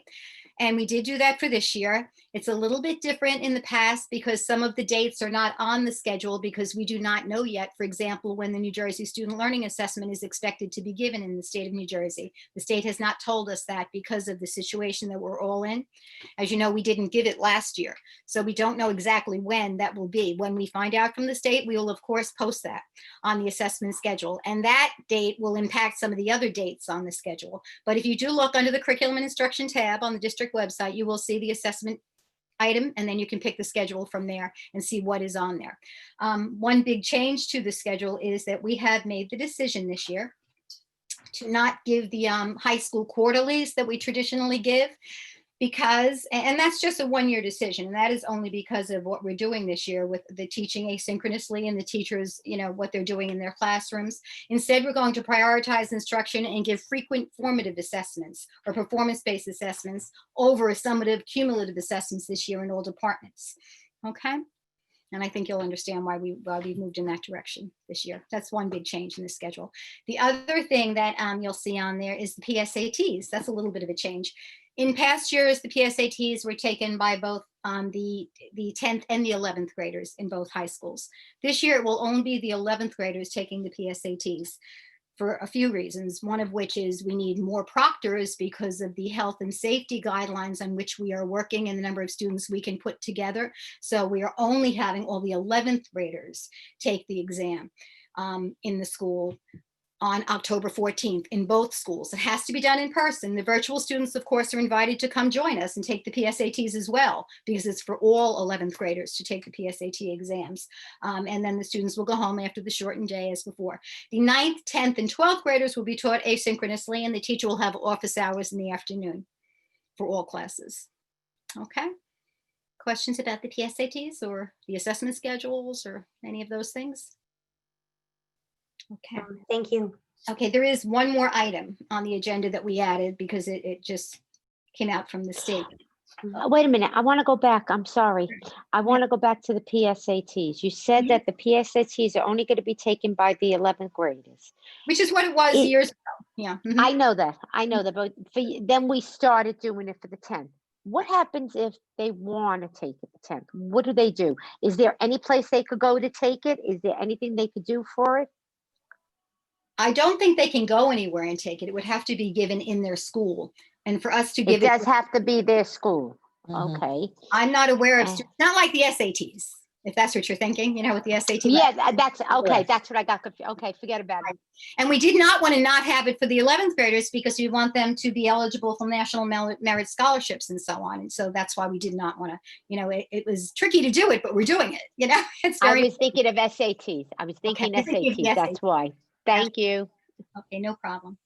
Okay, the last item that I wanted to report out on, as per the New Jersey regulation that requires districts to report graduation results annually to the Board of Education at a public meeting no later than September 30th, we are reporting the following. Number one, the total number of students that graduated in the prior school year this past June was 726 for our two high schools. The number of graduates who met the graduation assessment requirements by passing a substitute competency test was 95. Substitute competency test means maybe not the NJSLA, but one of the other alternate methods that the state allows for them to graduate, whether it's a certain score on the SATs, the PSATs, et cetera. And I think you've seen that chart in the past that shows the alternate routes to graduation assessment-wise. The number of students who graduated based on the portfolio appeal process was 0. There would have been 13, but once we went virtual, the governor signed an executive order number 117 on April 7th, eliminating the graduation requirement, assessment requirement last year because the test wasn't given and because a lot of schools hadn't gotten to the point where they could do or submit their portfolios for students. We, however, for all 13 students, all the student work was done. All the portfolio work was done. We were in the process of creating the cover pages to send to the state when we went virtual. And then the state said, don't have to do the portfolios, which we had already done anyway. So that number would have been 13. It ended up being 0. The number of students who met alternate requirements specified in their individual educational plans to graduate was 97. The number of 12th graders who were denied graduation in our district was 1. And how many of the students who were denied solely due to not having passed the graduation assessment? 0. Those are all the statistics that we are required to report out on this year. Questions? Okay. I think I've covered all the items. Yep, thank you. You're welcome. Hey, Pam, I'm sorry. I'd like to go back. I didn't want to interrupt Mrs. Caruso. I'm going way back. Mrs. Stella was talking about the band requirements for spacing. I know it had been brought up over the past month that there is PPE that's available that's specifically for wind and brass instruments. I wanted to know if the district is looking into the use of these. Yes, yep, we're surveying. We've identified over 700 instruments in the district that are currently rented or owned. And we're looking into those bell covers that Robin spoke about earlier. That would be above and beyond what the DOE requires and even the CDC requires, but we're looking into the feasibility of it. We actually ordered them. Earlier, I think yesterday, I think they were put into. Oh, okay, thank you. And then I am assuming that I'll ask that the grant money that the state just issued would be, we would be able to use that, these costs would be eligible, or because they go above and beyond, are they not eligible? They would probably be eligible. We haven't read all of the fine print on this grant, but it basically allows for anything that is used to address health and safety measures. So, it doesn't really say anything in the announcement that we got about whether it has to be just to meet the minimum guidelines of the DOE or whether it's anything in that area. Could you say it again, please? Okay. All right, thanks. All right, moving on to student services. So just one item to report out on. The NJSIAA recently came out with guidelines as far as spectators are concerned at athletic competitions. So in Middletown, we're going to be following those guidelines, and at the football games and in North-South soccer doubleheader games, we'll be having 500 tickets for spectators. For the football games, 100 of them will be given to the opposing team, which will leave us with the 400 tickets. Each participant will be given 2 tickets. So that includes band, football, cheerleaders, dance team, anyone that's a participant will get 2 tickets. And then there'll be roughly 100 tickets remaining, and they're going to work, Mr. Carroll is working with the school administration, and they're going to raffle off those 100 tickets to the students to bring them in. Visiting teams do not, this is for football games, visiting teams do not bring their band or cheerleaders. So when we're away, our band and cheerleaders will not be attending. It will be strictly the football team. And the snack stands, NJSIAA came out with, snack stands will not be open during these competitions. Can I ask you something about indoor sports? I know we're full swing ahead with our outdoor sports, but as far as indoor sports, is there any foreseen start to indoor sports? I haven't heard anything. I know Mr. Carroll was on a meeting with the state earlier this week or late last week. Right now, they're really focused on the fall season. They have started to discuss some possibilities for the winter season, but they haven't publicly put that information out. The one thing that they did do for the indoor competitions that were scheduled for the fall is they moved that season. So the fall season will only have outdoor competitions in it. So like Mr. gymnastics, is that a winter sport? That's a fall sport. That's one of the sports Okay. that they moved. Oh, they moved it. Okay, they moved it to winter now. Is that right? Okay. Thank you. Welcome.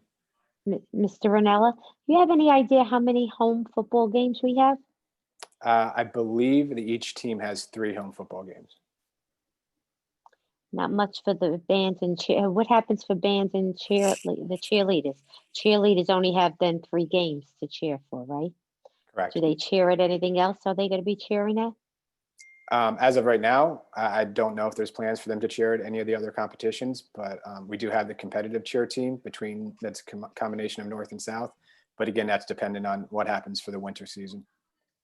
Right, because that's indoors, that Right. part. Right. Uh-huh. And track, how many do we have? How many meets do we have at home? For track? We have a lot, right? That we Well, have- track is in the spring. So Well, now, whatever it was, the other sport that we have in the fall. soccer, boys, girls soccer, there's field hockey, cross country. Yeah. Okay. I don't know We the have- number of meets for each of them. But we have quite a few for these kids. Yeah, again, I don't have the exact number, but there are definitely multiple events. I'm just thinking of their parents wanting to attend and stuff for them to get there. Okay, no problem. Thank you. You're welcome. It is not a shortened season, but there's less competitions than normal to, just be more safe, I guess, Yeah. I see them practicing all the time by High School North, so I know they're working hard. Even if they can't get in there for a game, I know they're having some fun, and that's all that really matters, right? Getting out there, having a good time. It's good for them. So now next would be shared services, but I don't believe we have anything to report unless anyone else does. Nick? Nope, the township was unfortunately unable to meet with us this month. They had asked to postpone, so we will be hopefully meeting with them in the coming month. Great. And then that next would bring us to strategic planning. We had our update today, a great update, I thought, from the demographers. Is there anything else anyone wants to add for strategic planning? John, are you around? No, I'm here. No? No, the next steps are, they're going to look at the capacity for the buildings. Obviously, that's a little bit challenging with the COVID situation. But then once they put that together, I mean, that's going to take a little bit of time to determine that. And once that report, then the committee will meet and talk about next steps after that. I think, hey, John, it's Nick. We should probably put a strategic planning meeting on the calendar for October, even if it's just to check in if that report's not ready, just because the calendar is starting to fill up. Mm-hmm. Okay, makes sense. Okay. If there's nothing else at this time, I'd like to open up the microphone to public comment. This is on agenda items only. Remember, we do have a limit to 3 minutes each so that everyone who wants to speak can speak. And it is to put your comment on the record. It's not a back and forth or a town hall style. Okay, thank you, Ms. Rogers. For those who are not familiar with the process, if you hover your cursor towards the bottom of your device, you'll see a dashboard pop up. You'll see a raise hand icon. It'll look like a hand. It'll say raise hand. By clicking that, you'll indicate that you'd like to make a comment. You'll be placed into a queue, and we will bring you into the room. It looks like we have one hand raised right now, and we will bring in Vera Paisecki.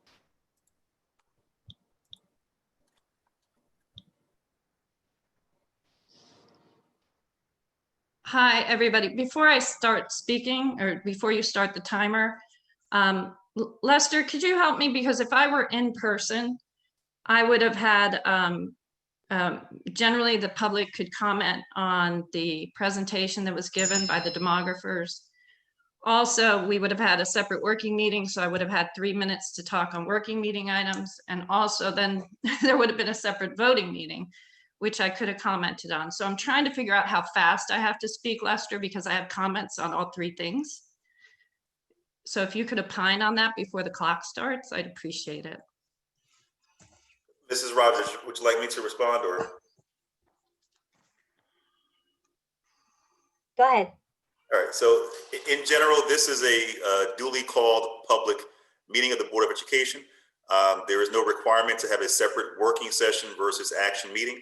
The board is, and they have been in the past combining the meetings. A portion of said meeting is being set aside for public comment. So you essentially have this opportunity with the time limit prescribed by the board president to make your comments. So we can start the time now, and you can ask your question or comments about any topic you have within that time frame, ma'am. Okay, thank you. You're welcome. Can I say something a minute? 1 minute before you start your clock.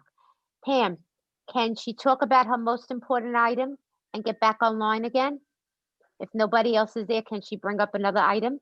If it's about the strategic plan that she wanted to say something, is that okay? Yeah, she's going to speak for 3 minutes on the strategic plan, and then later on she can come back and speak about whatever she'd like. No, she was going to speak. Let's just say she wants to speak about the agenda, what we're going to vote on, because that might be her most important thing. And then if she got back online, if nobody else is there, can she speak then and say her 2 cents about the Lester plan? can correct me if I'm wrong, but technically I believe she can, because I believe that there's a 30-minute limit. Sure. Okay. I would just only add, technically, the strategic plan isn't on the agenda for action tonight, or it was just on the agenda for the presentation? The presentation, sorry. All right, so I would submit that technically that would have to wait until the second public comment period on just general items, because technically the comment on agenda items is intended to address items the board is acting on tonight. Okay. So to the extent that was just a general presentation, I would recommend that wait until the second public comment period on just general items of public concern. So we have that fresh in our mind when we go to vote, is the idea? Yeah. Exactly, Okay. yeah. Vera, did you get all that? I got it. Thank you. Thank you. Okay. Sorry, I didn't think it would be that. That's fine. It's fine. Okay. No, that's great. It's an education for me too. Okay. I'll start then with the voting item, the org chart. And I'm sure some of you have heard me comment about this before, particularly as to where special ed falls in through the reporting chain.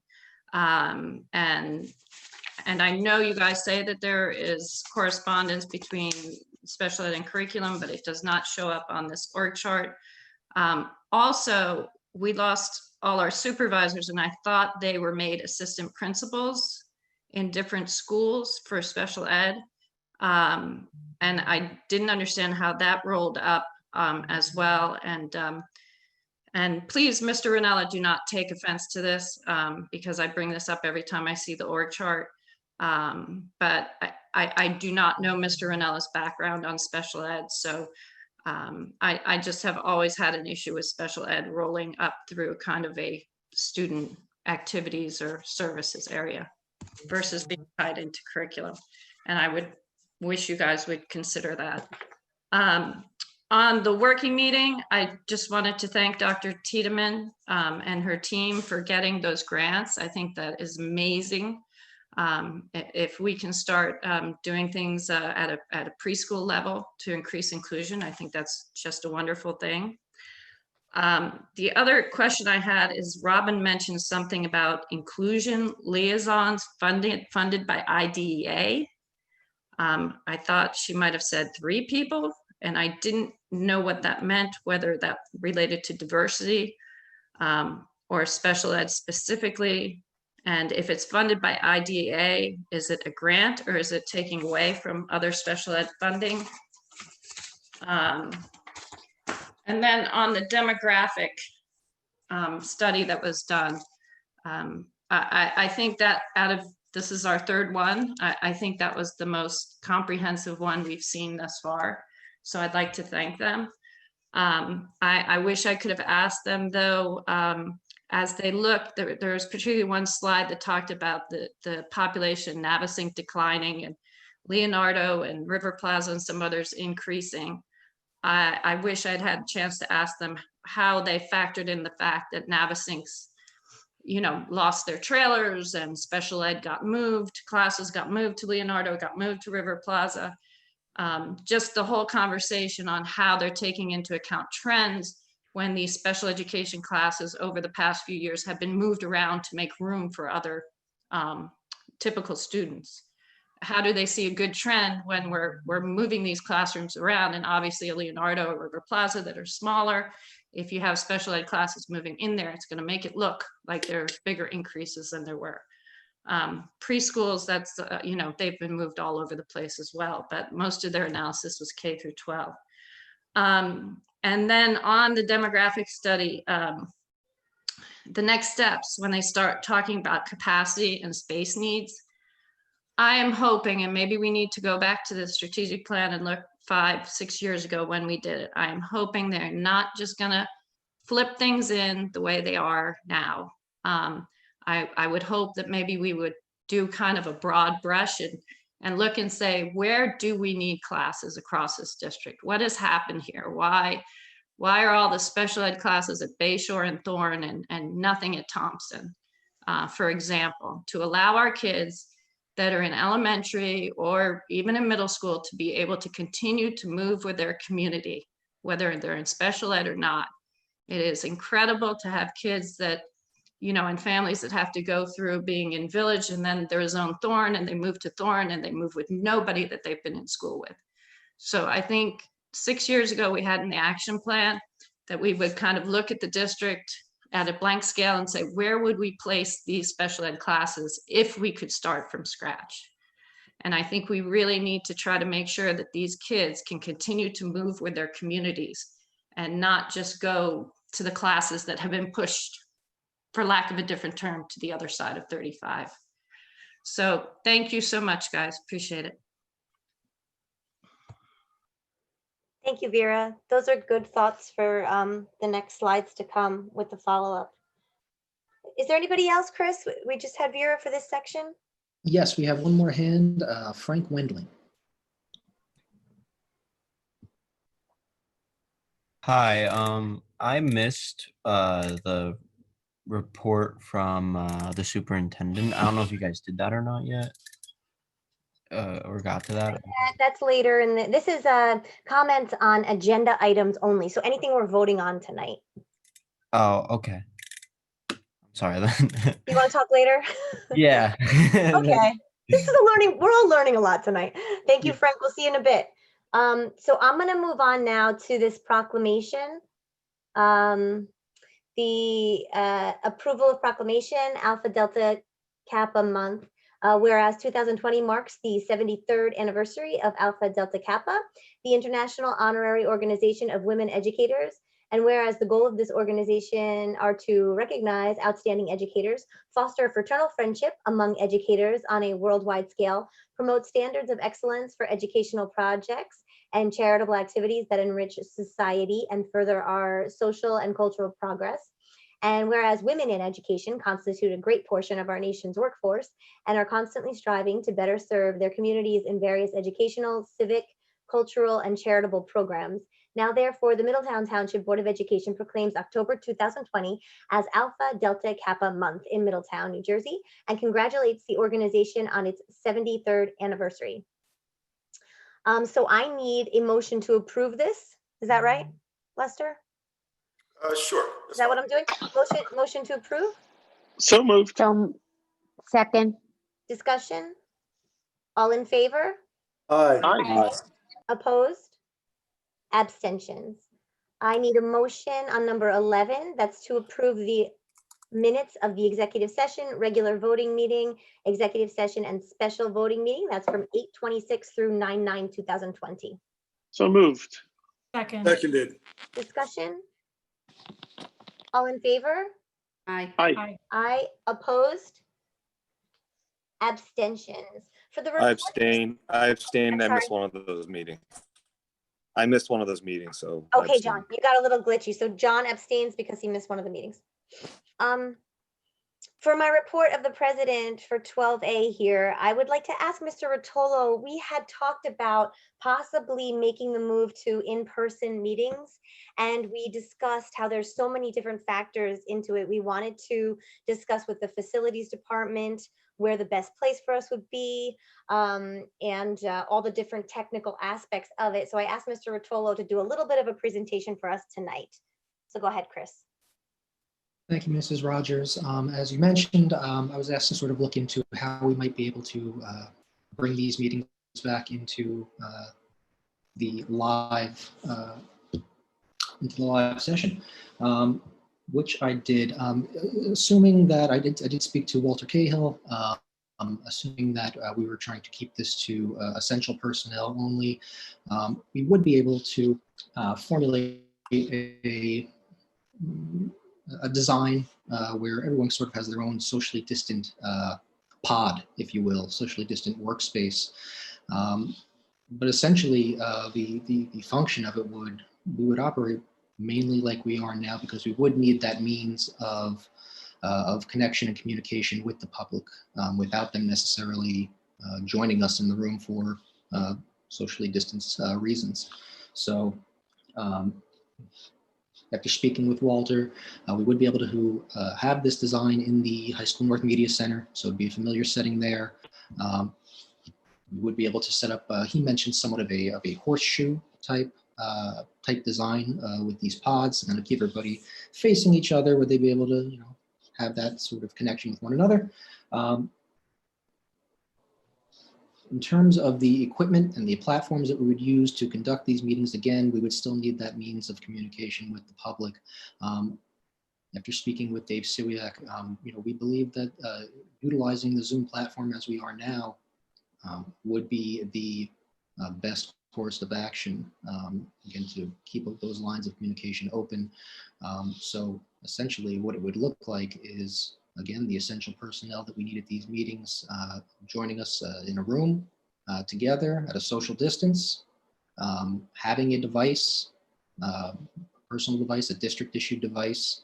One of the main issues that I wanted to talk through with Dave, which we did, was kind of the crosstalk and echoing that could occur with so many devices, so many people in a room together, each with their own individual device. To get past that, we would need to require everybody wear an earpiece, earbuds, a headset to kind of diminish that echo effect that some people we've experienced before. Again, by using Zoom, by going through the Zoom platform, we would still have the ability to broadcast live to our YouTube channel for those who may not want to, again, as we do here, want to view it, but not necessarily engage with the board. We would still have the ability to do that. So ultimately, that's kind of what we are looking at. It can be pulled off. I would need to speak to Walter about what it would look like when we move forward. We'd like to invite members of the public back in. We haven't gotten to that point in the conversation yet. This was more broad strokes with, again, Walter, with Dave Siwiak, kind of the functionality of it all. So it would look relatively the same. But again, we would be all together, all socially distant. So, Mr. Rotolo, I have a question. Yes.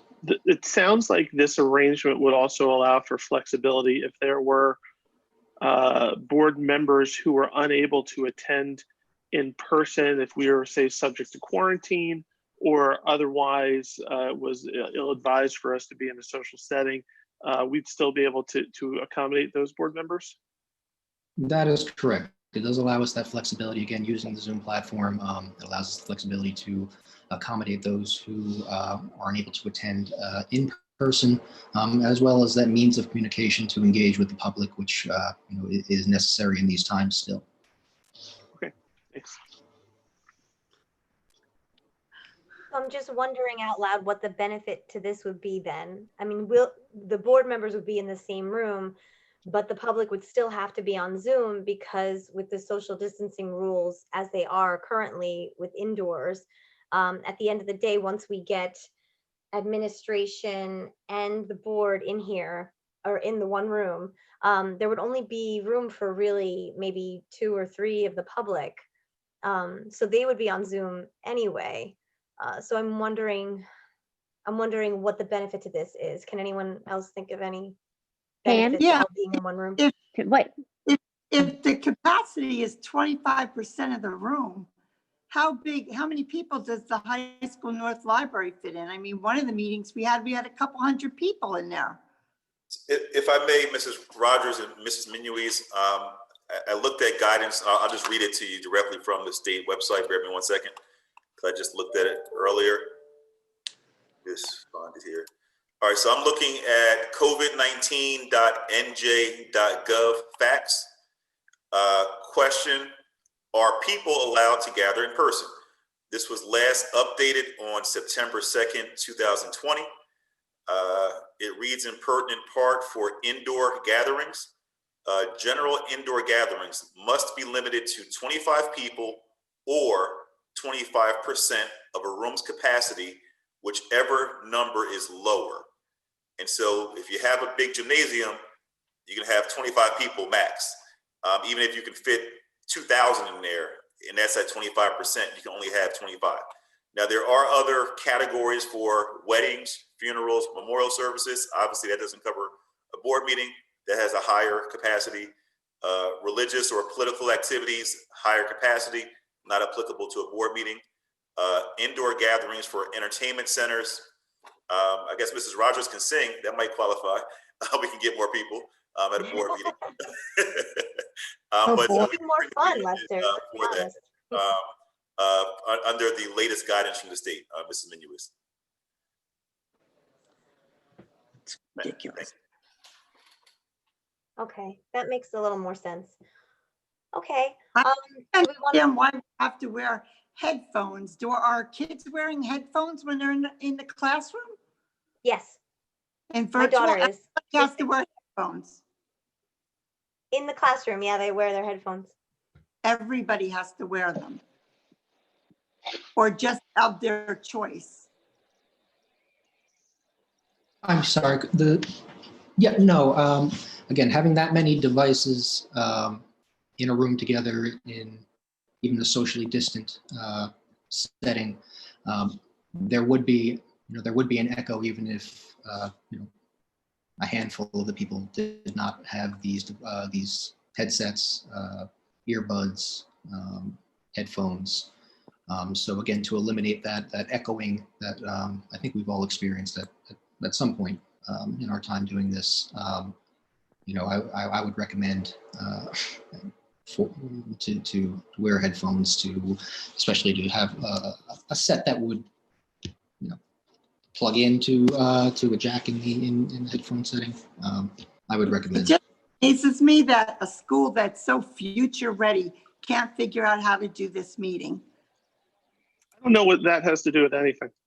I mean, I believe that, but Mr. Rotolo just laid out the fact that in order to make the meeting work, right, unless we were all going to be in soundproof pods, we would have to wear headphones, which makes sense because, my wife works from home, I work from home, and every once in a while I can hear the echo of her conversation in my microphone if we're both on call. So, and then we are several rooms away. We're also both very loud talkers. So, I think that the technology, it sounds like we have the bandwidth to support all essential personnel having devices in the media center. It sounds like we have the ability for all of us to wear a headset with a boom mic or an earbud that noise cancels like AirPods in order to facilitate the audio without crosstalk. But this is a concern that's shared by every organization that's working remotely.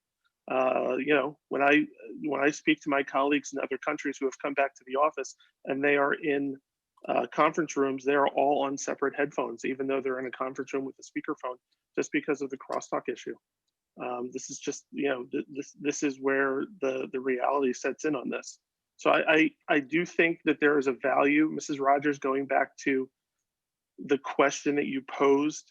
I think there is a value to being in the same room with your colleagues that it's hard to understate. We haven't sat together since February, March. And I think that sort of, is everybody's loss.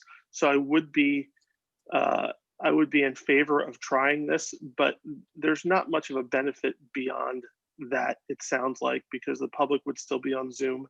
And any board member who's not able to attend would still be on Zoom. So, and then we would all have to be following the guidelines, which means we'd be wearing our masks, we'd be socially distanced, we'd be wearing our headsets, we would have probably laptops in front of us because we don't want to distribute paper. So, you know, I think this is something the board has to weigh, but I don't want to sleep on the collegiality aspect of it all. I mean, we are a board, we are supposed to function together, and there are benefits to being in person. Mr. Rotolo, have Yes. you tried it out with anybody? So picture, you know, maybe like tomorrow or sometime this week, get a bunch of people, you know, 8, 9 people, I don't know, who work at North, let's say, and try it out. No, that is the plan. If this is the direction that the board would like to go in, Dave Suiak and I would put a team together, volunteers. We would meet at North. We would do the socially distanced setup. We would each have devices, and we would test this out to ensure that what I've laid out here could be accomplished effectively. So yes, that is in the plans. If this is the direction the board would like to go. You know, obviously to try it out, maybe it'll work great, you know, or not, but I would think that is a good step to try it. Chris, for the members of the public, I just want to make sure I'm understanding you correctly because everybody's kind of glitching in and coming in and out. Are you saying that for the public, it'll be exactly the same experience? It'll look just like this with the little squares? That is what I'm saying. In order to have that means of communication, you know, we still feel that Zoom is the best in this situation because, you know, we are limited in our capacity. Okay, thank you. I remember at one time we were discussing all of us who are live being in one square and then people who are home, and I think that would not be good for the public. They wouldn't be able to hear us well. So yeah, I think that would be better. Yeah, I'm willing to try. If you guys want to try it out, do we need a vote on this, or how do we move forward, Mr. Taylor? I guess what is the consensus? Are you looking to go back to in-person meetings, or are you looking to do in-person plus Zoom for, you know, one board member, which is totally permissible even without the current COVID restrictions? Nothing prohibits a board member from quote unquote calling in to a meeting unless you we have to allow for that, especially with potential of quarantine. Yeah, correct. So I'm saying unless there's a policy that prohibited it, which you don't have, nothing would have ever stopped a board member from calling in if they were sick or out of town or what have you. Not the preferred method for a majority of board members, but every now and then wouldn't be a problem. Or alternatively, are you looking to do board members in person and anyone else up to that 25 limit, and then still have the Zoom platform for other members of the public, et cetera? I think you need to get some parameters as to what you're trying to do. I think that might be unfair because it would only be like 3 people from the public who would get to come, like who would get the golden ticket that gets to come to the board meeting. You know, I don't think that's really fair. I can't think of a fair way to divvy that up unless someone else can think of something. A lottery system, maybe? I don't know. Maybe we should ask the town because they started it on Monday. I didn't get to go, but they opened it up to the public with a capacity. Social But I don't. But does the town live stream? I believe they do. You can watch it online. Yes, they do. Yeah, I went on one day. I think, if I'm not mistaken, doesn't or didn't the board live stream your meetings also? And I think the distinction I'm making is the difference between live stream versus real-time participation. And so that's why I'm trying to just manage the expectations of what your intent is. If your intent is to have a in-person / Zoom meeting, then that's your prerogative. If your intent is to have an in-person meeting with live stream, that means the public, whoever is watching at home, doesn't call in, doesn't get a chance to comment during public comment, which is how you used to conduct your meetings. So that's not changing any kind of policy or protocol. Or so only people who are live would get to comment? Excuse me? Only the 3 or 4 people who are live would get to comment then? That would be the same protocol you followed when you had your in-person meetings. Whoever was there could talk. Whoever was home watched. Yeah, but if you don't win the lottery, then you don't get to talk. Yeah, that's definitely too limiting. And the fact that there are a few hundred people online with the opportunity and we've been doing this for a number of months now very successfully. I'd hate to walk back from it. Yeah. So I guess it begs the question of whether you just want to keep it by Zoom, and that way you can kind of maintain the status quo until we get a little further through this pandemic. I'll be happy to check the regulations to see if there's an exception for a government meeting to increase the capacity. Again, the guidance as I see it now only talks about political type activities. The Board of Ed meeting is not political, it's government. So I'm not aware of whether or how we can expand those limitations as a public entity without being in violation of the law. I like there are school boards that are back to in-person meetings. Could you kind of seek that out and see how they're doing it? I'm sorry, Mrs. You kind of broke up a little bit. You asked about other boards. What was that? There are other boards that are back to in-person meetings. Can you check around and find out who's doing that and see how they're doing it? Because I think if we went into the auditorium could hold us if we're up on the stage and separated on the stage. And then if you had people in the audience, I would think you could allow more people into the room. The auditorium is extremely big. I have a roundtable with the other business administrators. I can ask and see who around here is doing in-person meetings and how they're doing. I can find out tomorrow. Yeah, Leonora, to that point though, I think Mr. Taylor addressed that earlier on. The capacity limit is 25 or 25% of the capacity, whichever number is lower. So I don't think, Nick. Yeah, so I don't know that even though the auditorium is bigger, it doesn't change that 25 number unless Mr. Taylor is able to find out a higher number for a government meeting, right? I think, no offense to Mr. Taylor, and I think there might be something we're overlooking. I do think that you're allowed. That's why I'm saying that if he finds out that we're allowed, instead of trying to do it in the library, which is smaller, let's go into the auditorium, which is much larger, and at least then nobody will feel like they're sitting on top of each other and stuff, and we can allow the people in. If it's still the way Mr. Taylor's saying, well, then that's it. We can't do it. Yeah, I definitely will, as I indicated, I will look. I mean, the goal and the intent is to be as transparent and as accessible as possible. Even if we do find something that exempts a public entity from the size limitations, you, particularly as a public entity, would still have to comply with the recommended social distancing, wearing of masks, and other personal protective equipment as well. But again, I'll double check that for you. It literally just came up during the course of tonight's meeting. And I will verify that as soon as possible.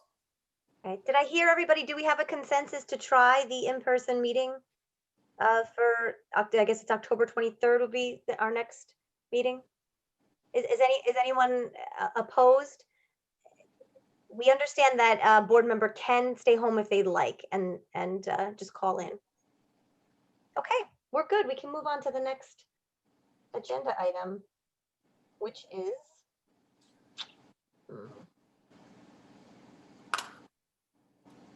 so we're moving on to the reports of the business administrator. I need a motion to approve B1 through 4. So moved. Moved. Second. Oh, thank you. Discussion? All in favor? Aye. Aye. Opposed? I'm opposed on number 1. Okay. For letter C, Mary Ellen, was there anything you wanted to add for the report of the superintendent?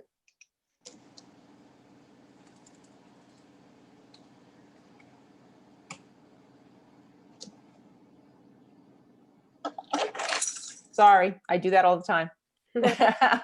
Okay, I just wanted to thank the school community, everybody, for such a great opening week and a beginning to this week. It was so great to see our students, come back into the buildings after 6 long months. The teachers and administrators, we were so excited to see them.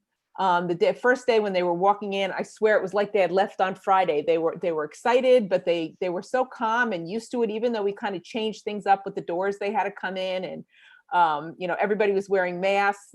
You could tell they were still smiling underneath their masks with their body language, the way they walked, their eyes. It was great. And it was really great because our whole school community has worked so hard this summer and this, fall right up to opening of school to just develop our reopening plan, and then to get those, last minute, tweaks from for each school, how each school was going to implement it. And to actually see it in action and see students in the classrooms. In fact, the first day was really smoother than like most of the first days in the years that I've been there, because of all the planning that everybody did to make this, really successful. That was wonderful. Also, our staff did such a great job of welcoming our students the first day to make them feel comfortable and, right away in the classroom. Myself and other district administrators, we went around and we visited classrooms, and we saw the students, and like within the first couple of days, they're happy, they're engaged, they're learning, and the students are great. They've been following the protocols. They've been wearing their masks. I know that was a concern in all our planning. Would they be able to follow these protocols, stay social distance, wear their masks? Even our youngest students are doing it. Our parents are really assisting, all like they did all spring on the days that our students are on virtual days, whether they're full virtual or the cohorts, when they're home on their cohort days.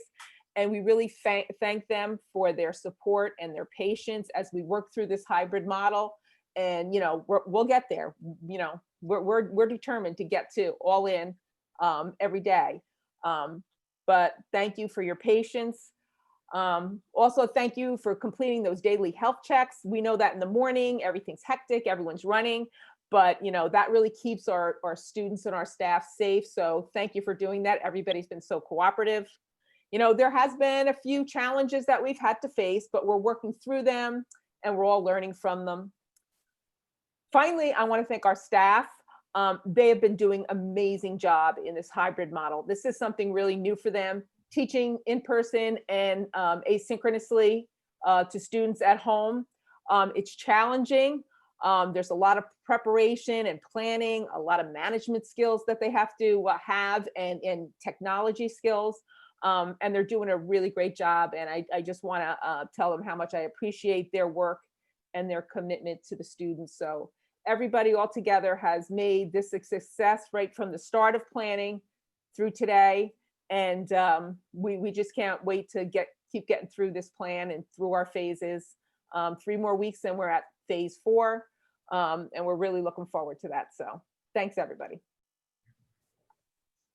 Mary Ellen, can you remind me what phase 4 is? What are we looking for? Okay, phase 4 is when we bring back our students that need the more extra support.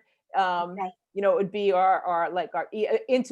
into another cohort. They would be not into another cohort. They would then go, Monday, Tuesday, Thursday, Friday, instead of just the 2 days. So like ESL students, resource room students, in-class support, any student that's identified as needing some extra support, they would be going, instead of 2 days a week, they'll be going 4 days a week. Oh, great. Okay, so everybody hang in there. Yep. Yeah. Thank you, Mary Ellen. Is there any discussion on trying to bring back some of the kids that are on virtual learning in classes that are low attendance, if they choose to come back? I know that's a concern. That's a later phase in our plan. I believe that's phase 6. Am I right, Kim? Yeah, I understand that. It's phase 5. Phase 5. Yeah. Phase 5. I understand that, but from what I'm hearing, there's a group of parents that are saying they didn't understand that. And I understand they chose virtual, but we also are hearing that some of our class sizes are very small. So is there any opportunity to bring some of those virtual kids back into those small classroom settings? So in phase 4, when we bring back the special ed students and the ESL students and the academically at risk students, that's going to immediately bump up our class sizes to at or potentially even exceeding, the current standards that we've developed for phase 3. So there will be work that has to be done because we'll be reducing that social distancing opportunity. So we're working on how we're going to overcome those challenges just to be able to get into phase 4. So I know that's something that Mr. Ranella is looking at. Yes, Joan, we are aware that there are some parents who inadvertently chose virtual, or they're indicating that they did. And we're looking at how we can manage that while still in phase 3, which calls for 6-foot social distancing, when practical and at maximum opportunity, but still go on to phase 4 to bring our academically at risk students back as we had originally intended. But also then, like I said, see where there's opportunity to address those few students whose parents may have filled out the form incorrectly. Okay. We're working on all that.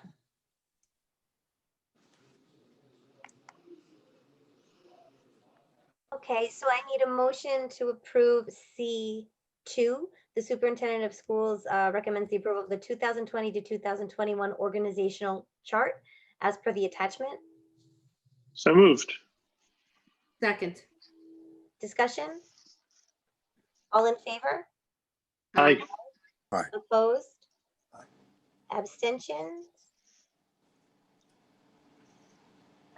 For technology, Mrs. Rogers, there was an item 3 under report of the superintendent on the addendum. oh, where is that? I'm sorry, Amy. That's okay. Got everything on my phone here. Okay, let me see. So I need a motion to approve number 3 on the addendum. So moved. Seconded. Discussion. I just want to indicate that I'm really happy that we're moving forward with this.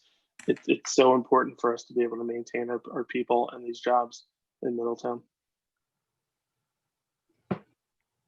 All in favor? Aye. Aye. Aye. Opposed? Abstentions? Okay, so moving on to 13B. 1 through 5. It's actually 1 through 6. There's a 6 on the addendum. Oh my gosh, here we go again. Sorry. That's I need a okay. motion to approve, sorry guys. I need a motion to approve number 13B, 1 through 6. So moved. Second. Discussion. All in favor? Aye. Aye. Opposed? Abstentions?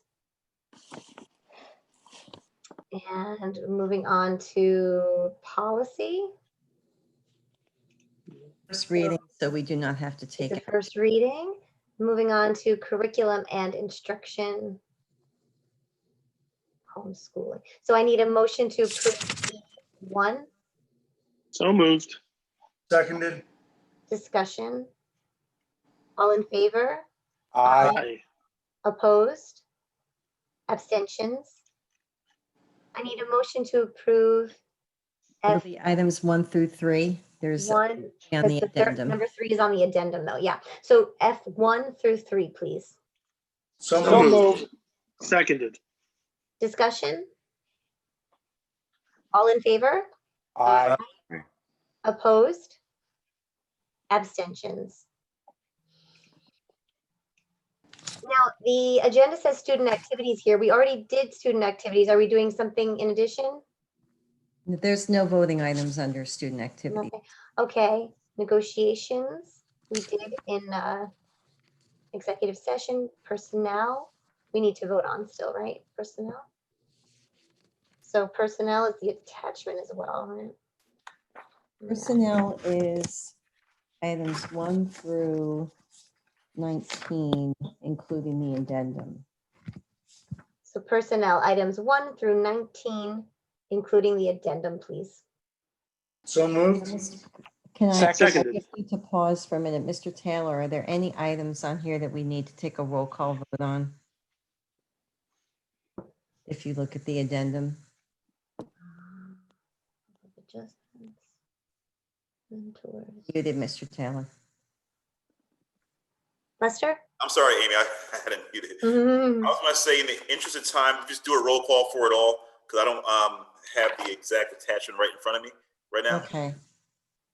We had some specific appointments. I wasn't sure if they were required to be a roll call. Yeah, typically, if it is an appointment personnel, it has to be a roll call. Okay. Hmm.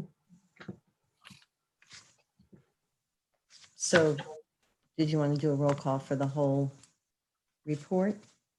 Okay, so let's take a roll call vote for the entire report. That's personnel report. So that's numbers 1 through 9. And then we've got an addendum as well. It's 1 through 19, including the addendum. 1 through 19, including the addendum. Pam, Yes, we did a first and second, so we're going to have a discussion. is that okay, or do I have to do it again because we're doing roll call now? I missed the first and second because we were discussing. So who made the motion? I don't know who made it. I know somebody made a first and second. I was first. Okay. And I believe I was the second. Okay.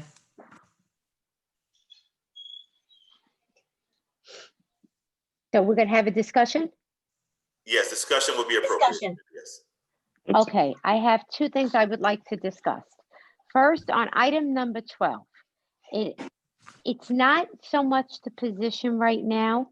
It's more that we need certain teachers in with our students. And I don't think that this should be happening right now because we have a shortage of teachers. We're taking a teacher and moving a teacher into administration where we have a shortage in the high school. I think this going to administration could wait. Not that it can't happen, but what, Lester? I'm sorry. I was trying to be not trying to be rude, but Yeah. technically this is personnel. Personnel should be discussed in closed executive session. But I'm talking about the position. I'm not well, it's the position I'm asking about. Okay. It's a position on the agenda. Comment, voting. You know, I mean, in ordinarily, you have a motion, you have a second, you have discussion pursuant to Robert's Rule of Order. We understand that. However, matters of personnel are exempt from public disclosure due to personal privacy and personnel protections. And so while I understand you're talking about a quote unquote position, but there's a person's name attached to that position. So you're also talking about that person's job and potentially. So I'm not saying the question is inappropriate. I'm saying I believe it's inappropriate to discuss it in public at this time. I think that can and should be discussed in closed session. If you would like, we can amend the motion to take off this item. We can go back into closed session later on, have the discussion.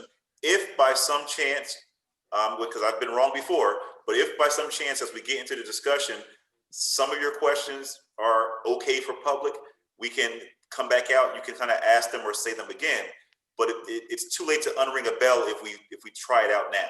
So all I'm suggesting is that, and this goes for every board meeting, for every board member, if you have a question about the personnel report on the agenda, when we have our 6 p.m. executive session, that's when those questions should be asked. Yes. That's all. Yeah. Okay. Well, I said what I had to say. That's what it was. There's nothing else I would say in closed session. That's it. The other thing is that number 19. I believe it's 19. Let me see. No, not 19. Wait a minute. Where is it? 19 is I the can't increment find- increases. No, it's not that. It's not that. It's not that. It has. I'm concerned about the clubs.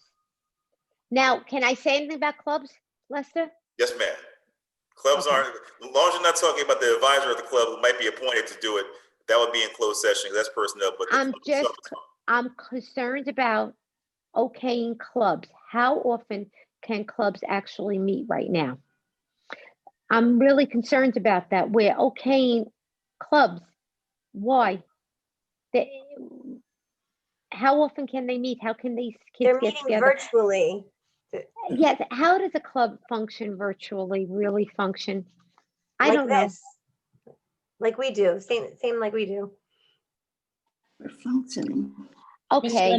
Mr. Ranella, do you want to speak and address that? Because it can be in person when possible.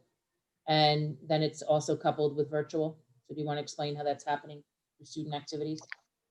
So yeah, I mean, the advisors do have the opportunity to meet with students in person when appropriate, outside social distancing, adhering to the guidelines, but also having the opportunity to meet, like we had already discussed, virtually.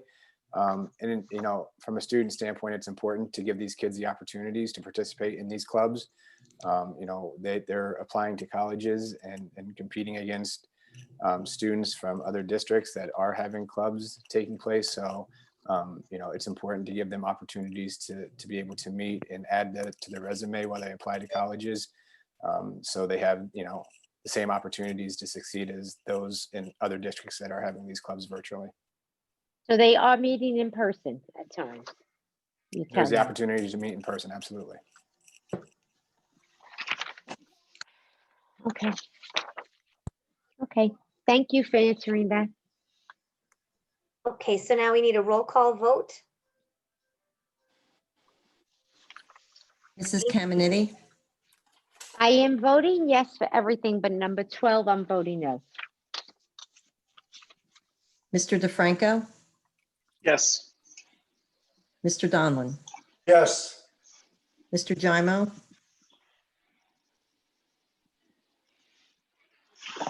Gymo, you're muted.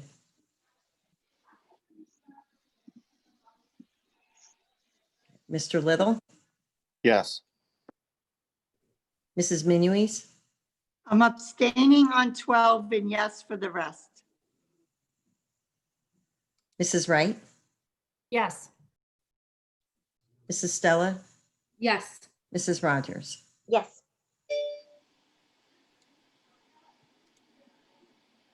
Okay, so now we'll move on to old business. I have some old business.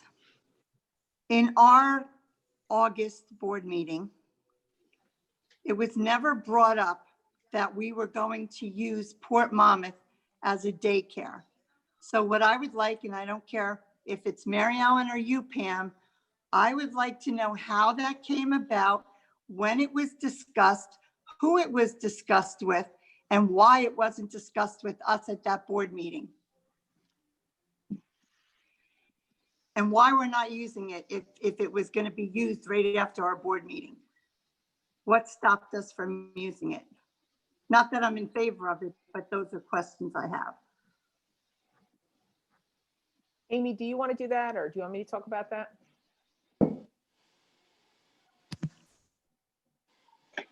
We did this, we had discussions, I think actually starting back in July with the township about the concept of this Y Academy. And actually, we really first started off just talking about the concept of virtual learning centers. And the township and our administrative team had both been talking about this separately. And we got together because the township was interested in participating in getting some space and getting these centers up and running. And initially they thought, there may be some funding available from the county. So when we started talking about locations, the township did mention that they have some sites that they had in mind to use, but none of them had been licensed as childcare centers in the past.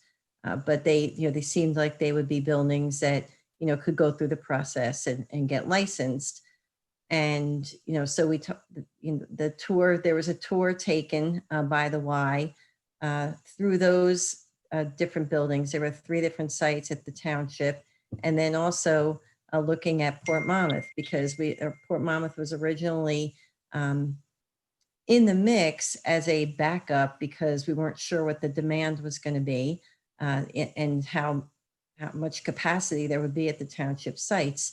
So that was, in the mix as a backup to those other sites in case the demand outstripped what the township could supply. So as the process proceeded, and the Y was looking into the licensing and so forth, and looking at what facilities would be viable, they centered on the townships and on the library. And we're starting the process of getting the licensing done there. In addition, they knew Port Monmouth was already a licensed site because we had school and before and after care there, and so that license would be easy to renew. So that was there in the background. So when the township started proceeding with the library and the licensing requirements were more onerous than had been originally thought, because the Y traditionally uses school sites to do their programs. So they had not really gone through the process of using a non-educational building for a daycare. or a childcare site. So when, and this was happening all pretty quickly, as we were getting toward the beginning of school. And, the reason that we wanted these sites available was for the students here in Middletown, but we were also concerned about our own staff and trying to provide a backup for them so we could enable as many staff members as possible to get into get into work and not have a childcare issue. So when the library licensing seemed to be something that would not move quickly, the discussion did shift then to Port Monmouth being a more primary site. And, at that point, the demand was still not really known until they started getting registrations, but, the Y was afraid that they would not be able to accommodate all of the students or all the parents who needed the services at their existing locations. So at that point in time, it was decided that, in order to accommodate everyone, the Port Monmouth would be, could be made available, if the demand, warranted it. So as the Y got further into the registrations, it was becoming more evident that, there was not going to be this additional excess need, that the Y facility in Red Bank actually would have enough capacity to service the students that were asking for the services, and to have a building, the size of Port Monmouth reopen and get relicensed for the amount of students that we had, just did not make sense. So at that point in time, the discussion was had between the administrative team and the township and the Y, saying that, the Port Monmouth building would not be utilized for this, and that the Y would continue to accommodate students in their own facility, and that the township would still be looking at the library as a potential future site, but understanding that that was not going to move along quickly. So, it really all happened in the span of, I would say, and Mary Ellen, you could correct me if I'm wrong, because I don't have all the dates of all the meetings in front of me, but it was over the span of a week or so when we were really realizing that the library was not going to be something that would be ready for the beginning of school, and that the attention shifted more toward Port Monmouth because of the time constraints. But then as we were working through the registrations, we realized that, that wasn't going to be necessary. Well, I no disrespect to you, Amy, because I'm not addressing my concerns to you. Obviously, this was talked about. I looked through all the minutes of facilities and finance. On the agenda, it said they were going to discuss Port Monmouth, but then nothing was in the minutes, absolutely nothing. And the day after a board meeting, it hits the fan that Port Monmouth is going to be used for the daycare. We just approved an organizational chart, and the Board of Education is at the very top of it. We shouldn't have to wait till Friday updates to hear these things, especially when we had a board meeting the very night before, and 7 o'clock the next morning, it's out there that we're going to use Port Monmouth. My second concern is we voted to close that school. So now I'm hearing that, no, we didn't vote to close the school. We voted to stop holding classes there. Well, I have to ask the question, were we misleaded? Because I asked this question several times during the closing of the school. If you shut those doors on July 1st, that school is not ADA compliant anymore. It is not a school.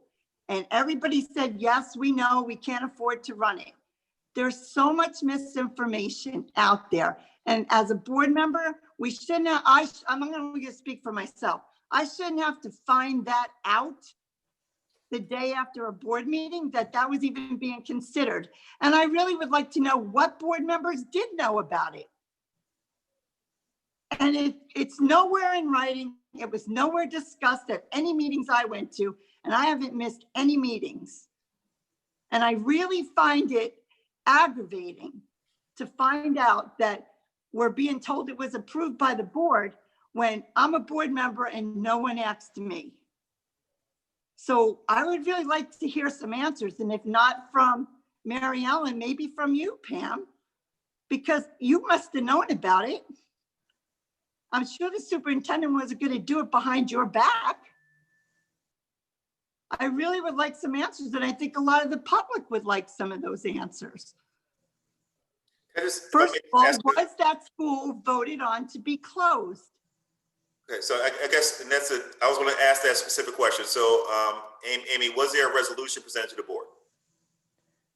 On the closing of the school? On whatever, Joan, what was the question? I was going to limit it to board action. Was there board action on what, Joan? We were told in March, we were voting on closing the school. Is that true? Yes. Okay. So then how could administration turn around and open it up without the board having a say? It wasn't opening as a school. It was going to be used as a childcare facility. It doesn't matter. We There's a closed separate license. Well, there's a separate license for childcare facilities, and Port Monmouth had been licensed in the past, so it would have been purely a renewal process. But we were told the building was closing for good. Right. No one discussed with us. School was closing. The school was closing for good. So I need to ask Lester, was I misled in my vote? Is my vote null and void because I was informed? So what I would say is that we should take this matter under advisement so I can consult with the administration under the attorney-client privilege exception. But I would submit that to the extent there was a resolution to close the school and the board voted on that, and the building stopped being used for academic educational purposes, then that was the spirit and the intent of the resolution. To the extent then that's not how it was. May I finish my answer, please? May I finish my answer? To the extent that it was repurposed to a different use does not mean you were misled. It just means that it's being used for something different right now, not for traditional educational purposes. So that's what that. So with that being said, I would submit that your question has been brought up during old business. It's been answered as to whether the board voted to close the school. The answer was yes. There's a properly board resolution, and that the matter can and should be reviewed further. I'm requesting that as your attorney for the board. I represent all 9 of you, not just one or more, and that it's important. This is not a trial. This is not court TV. You raise a legitimate question, and we need time to look into it to give you thought out and intelligent answers. That's all I'm saying. Okay, but I'm not done yet. On that topic, though, my advice is no further comment or response. Well, I'm going to go on with what I had to say. Okay, it's like what my advice was. That's all. My legal advice to you, man. We voted before for an organizational chart, where at the top of the chart, it's the Board of Education. And no one discussed it with that. Pam, I haven't gotten an answer from you. Did you know about it before that July meeting? Or did you find out the day after like we did? So what's the question? That the top of an I want to know if the board knew that they were going to use that school the night of the board meeting. Oh, so I really don't like that you're putting me on the spot like that. It really makes me very uncomfortable. But I did find out with the rest of you. This is Minuis. I found out with the rest of you. Of course I did. So again, my advice is that your questions have been duly noted. I would simply ask for time to review this with your chief school administrator and your business administrator. I would like time to review the minutes, also to review the resolution. Again, this is not a court of law. And this is something that has legal implications as well as financial implications. And I would like to be able to just have an intelligent and informed response for you, quite frankly. And that response might need to be in closed session versus in public. So your questions have been asked, they're on the record, and I'm just simply asking for time to be able to answer them in a professional and legal manner. And I want to go on the record is why I'm bringing it up tonight is because the meeting we had afterwards, after that, had no old or new business to bring it up. I wanted to bring it up at our special meeting, and old and new business was not on the agenda. This is my first opportunity, And I just have to say, we as a board, we should, we're supposed to know what's going on. We shouldn't be waiting. We're at the top of the chain. That's not micromanaging anybody or any everyday business of the school district. That's just our boss, the CEO of the school district, informing us, the leaders of the community, what's going on in our own schools. And it's too many oftentimes that we find out after it's already out in the public. And that's what I'm saying. And I'm really disappointed. And I hope, Mary Ellen, what I said last week when we voted, that changes. The communication has to change. Okay. We are at the top of the chain and we should know what's going on. So Joan, as you are aware, Mary Ellen was not the superintendent in I know. May or June. The Board of Education is the governing body of the board. You said policy. There are certain roles and functions that fall within the day-to-day administration of the school district that may not necessarily need the prior advance approval of the board. And that's why I'm asking to be able to look at the timeline of events so that we can respond to you intelligently as to what may have occurred, what decisions were made, what actions, if any, were taken, and or what recommendations, if any, were necessary before something happening. Again, every event that happens in a school building does not require board action. So that's what I'm saying, man. I understand that, but I'm talking about common courtesy. Well, that's different. Common courtesy is different than to inform us what's going on in a position that we're supposed to be overseeing, not running, not doing the everyday data business, but we are supposed to know what's going on in our own school district. Okay, thank you. Okay, moving on to new business. Pam, hang on a second. I'm so sorry. I have just one piece of old business I wanted to circle back to. Mr. Ranella, I hate to put you on the spot. A couple of months ago, I had requested a breakdown out of Hibster on a building level, the types of Hibs that were reported, so we could maybe start to look at some trending. I understand that since I requested that, the whole world has kind of exploded. And so I just did want to remind you that that's still an open request. I'm very interested in seeing those results. Noted. I'll get that information for you. Thanks. I have one more thing also. I've been asking for the class sizes. Joan, they're in the, we put them in the board portal. They're in there tonight. All right, because there's no reason by now we shouldn't have them. Well, there is, this year was exceptionally different because not only do we need to do class sizes, we have to do cohort A, cohort B, virtual. You know, at the high schools and the middle schools, it's a difficult process because you have different sections for in-class support and regular students. You have to, you know, gen ed students, you have to put them together, and it's a process. So they are together now. They're all in the board portal.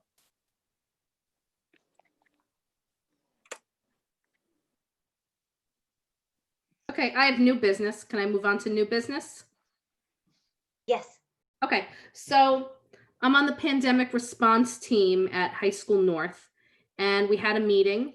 I think it was yesterday, and it was great to have a meeting after the opening of school to see how things are going. Well, I was so impressed with the principal and all the administrative staff, every teacher, the secretaries, the custodians, what a fantastic job everyone is doing. So that's my comment. I was just really, really impressed by how professional everyone is and how hard everyone's working to get these kids back in school and to make it a good experience. That's it. Great. Pam, I've got one. I just wanted to call back to Mrs. Piasecki's comments during the first public comment session. She brought up a couple points. The first was the question from Malone and McBroom about how special education students were being accounted for in the projections, both in the counts as well as in the forward look. I think that's an excellent point. You know, as part of the strategic planning team, I do want to feed back to the public that that's something that I've taken down and we'll take up with Malone and McBroom when next we speak to them. The other thing that she brought up was about the location of a lot of the special education classes, and especially, I know it's a topic that certainly hits home for her. The fact that Thompson has very few, if any, special education classes, and the majority of them are on in the Thorne and Bayshore for the middle schools. I think that, you know, watching the presentation from Malone and McBroom, it sort of laid that out very clearly why that is. The fact that we have 3 middle schools, 2 of them are the exact same building, Thorne and Thompson, and one has over 1,000 students and one has barely 800 students in it. And the fact that, you know, you do need space in order to hold classes and to have sections, and there's simply more space on one side, whereas Thompson, as we've been saying for the past 3 years, is pretty jammed up. So I do want to go back to the fact that equity across the district, which is part of our strategic plan and one of the tenets that we're trying to maintain, can only be achieved if we better balance our students across our buildings, so then we can take special education students and keep them with their cohorts as they progress from the elementary levels to the middle schools and up through the high schools. I mean, simply put, if there was more room at Thompson, then it's more likely that, you know, Thompson sending Thompson Pod special education students would be attending special ed classes in Thompson. The fact that there's no room necessitates that they go someplace else. So just something for all of us to keep in mind as we work through this next phase of strategic planning will be that is exactly the type of equity that we need in this district, so that we have students and families on the Thompson sending side of town don't have to send their kids to other pods in order to get their special ed classes. They can stay with their cohorts, and we can promote inclusion and equity in our buildings. So that's, I just wanted to get that out there and let not just Mrs. Piasecki, but the rest of the special education community know that that is exactly why we put that in the strategic plan. It all calls back to the strategic plan, and it's on the forefront as we move forward in the next steps. So thanks, Pam. Thanks, Nick. That was very well said. Does anyone else have any new business? No? Okay, I'd like to open up the microphone to public comment this evening on anything you would like to talk about or discuss at all. Please do remember we do have a 3-minute limit for your comment, so that all people can be heard who want to be heard this evening. Also, please understand that you most likely won't get a response. This is not a town hall style, but this is instead to put your comment on the record.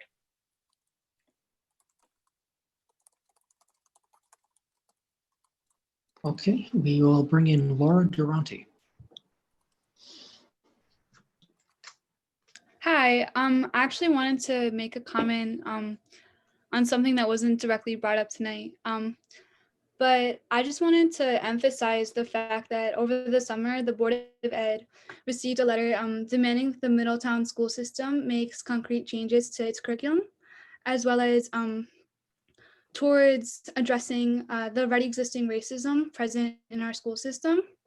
So this letter received over 1,000 signatures, and in response, a letter was sent out from Dr. George that said, and I quote, as an educational institution, we understand that the best way to eliminate biases and eradicate racism is through a sustainable educational design for students and staff. So I just wanted to relate this to what's happening right now with Miss Price, who's a teacher from North, who I'm sure, as you know, has received a lot of attention for putting on her desk a little decal that says something along the lines of, in this class, we believe that science is real, that Black Lives Matter, that love is love, etc. And, you know, I just feel really strongly that if our school is legitimately committed to, if our school system is legitimately committed to creating an educational institution that has a sustainable education design meant to eliminate biases and eradicate racism, then, you know, this teacher would receive the full support of Middletown schools for doing something as simple as advocating for basic human rights. So I just feel really strongly about this. And I also wanted to speak directly towards Superintendent Ms. Walker, because I understand that this decision is in your hands. You know, since since the death of George Floyd and the massive protests that have ensued across the nation, our district has put out several statements suggesting that they're committed to anti-racism and anti-racist work. So if these statements are not hollow things and are legitimate, concerns, then Ms. Price would just receive the full support of Middletown schools. Yeah, I definitely feel like that's really important right now.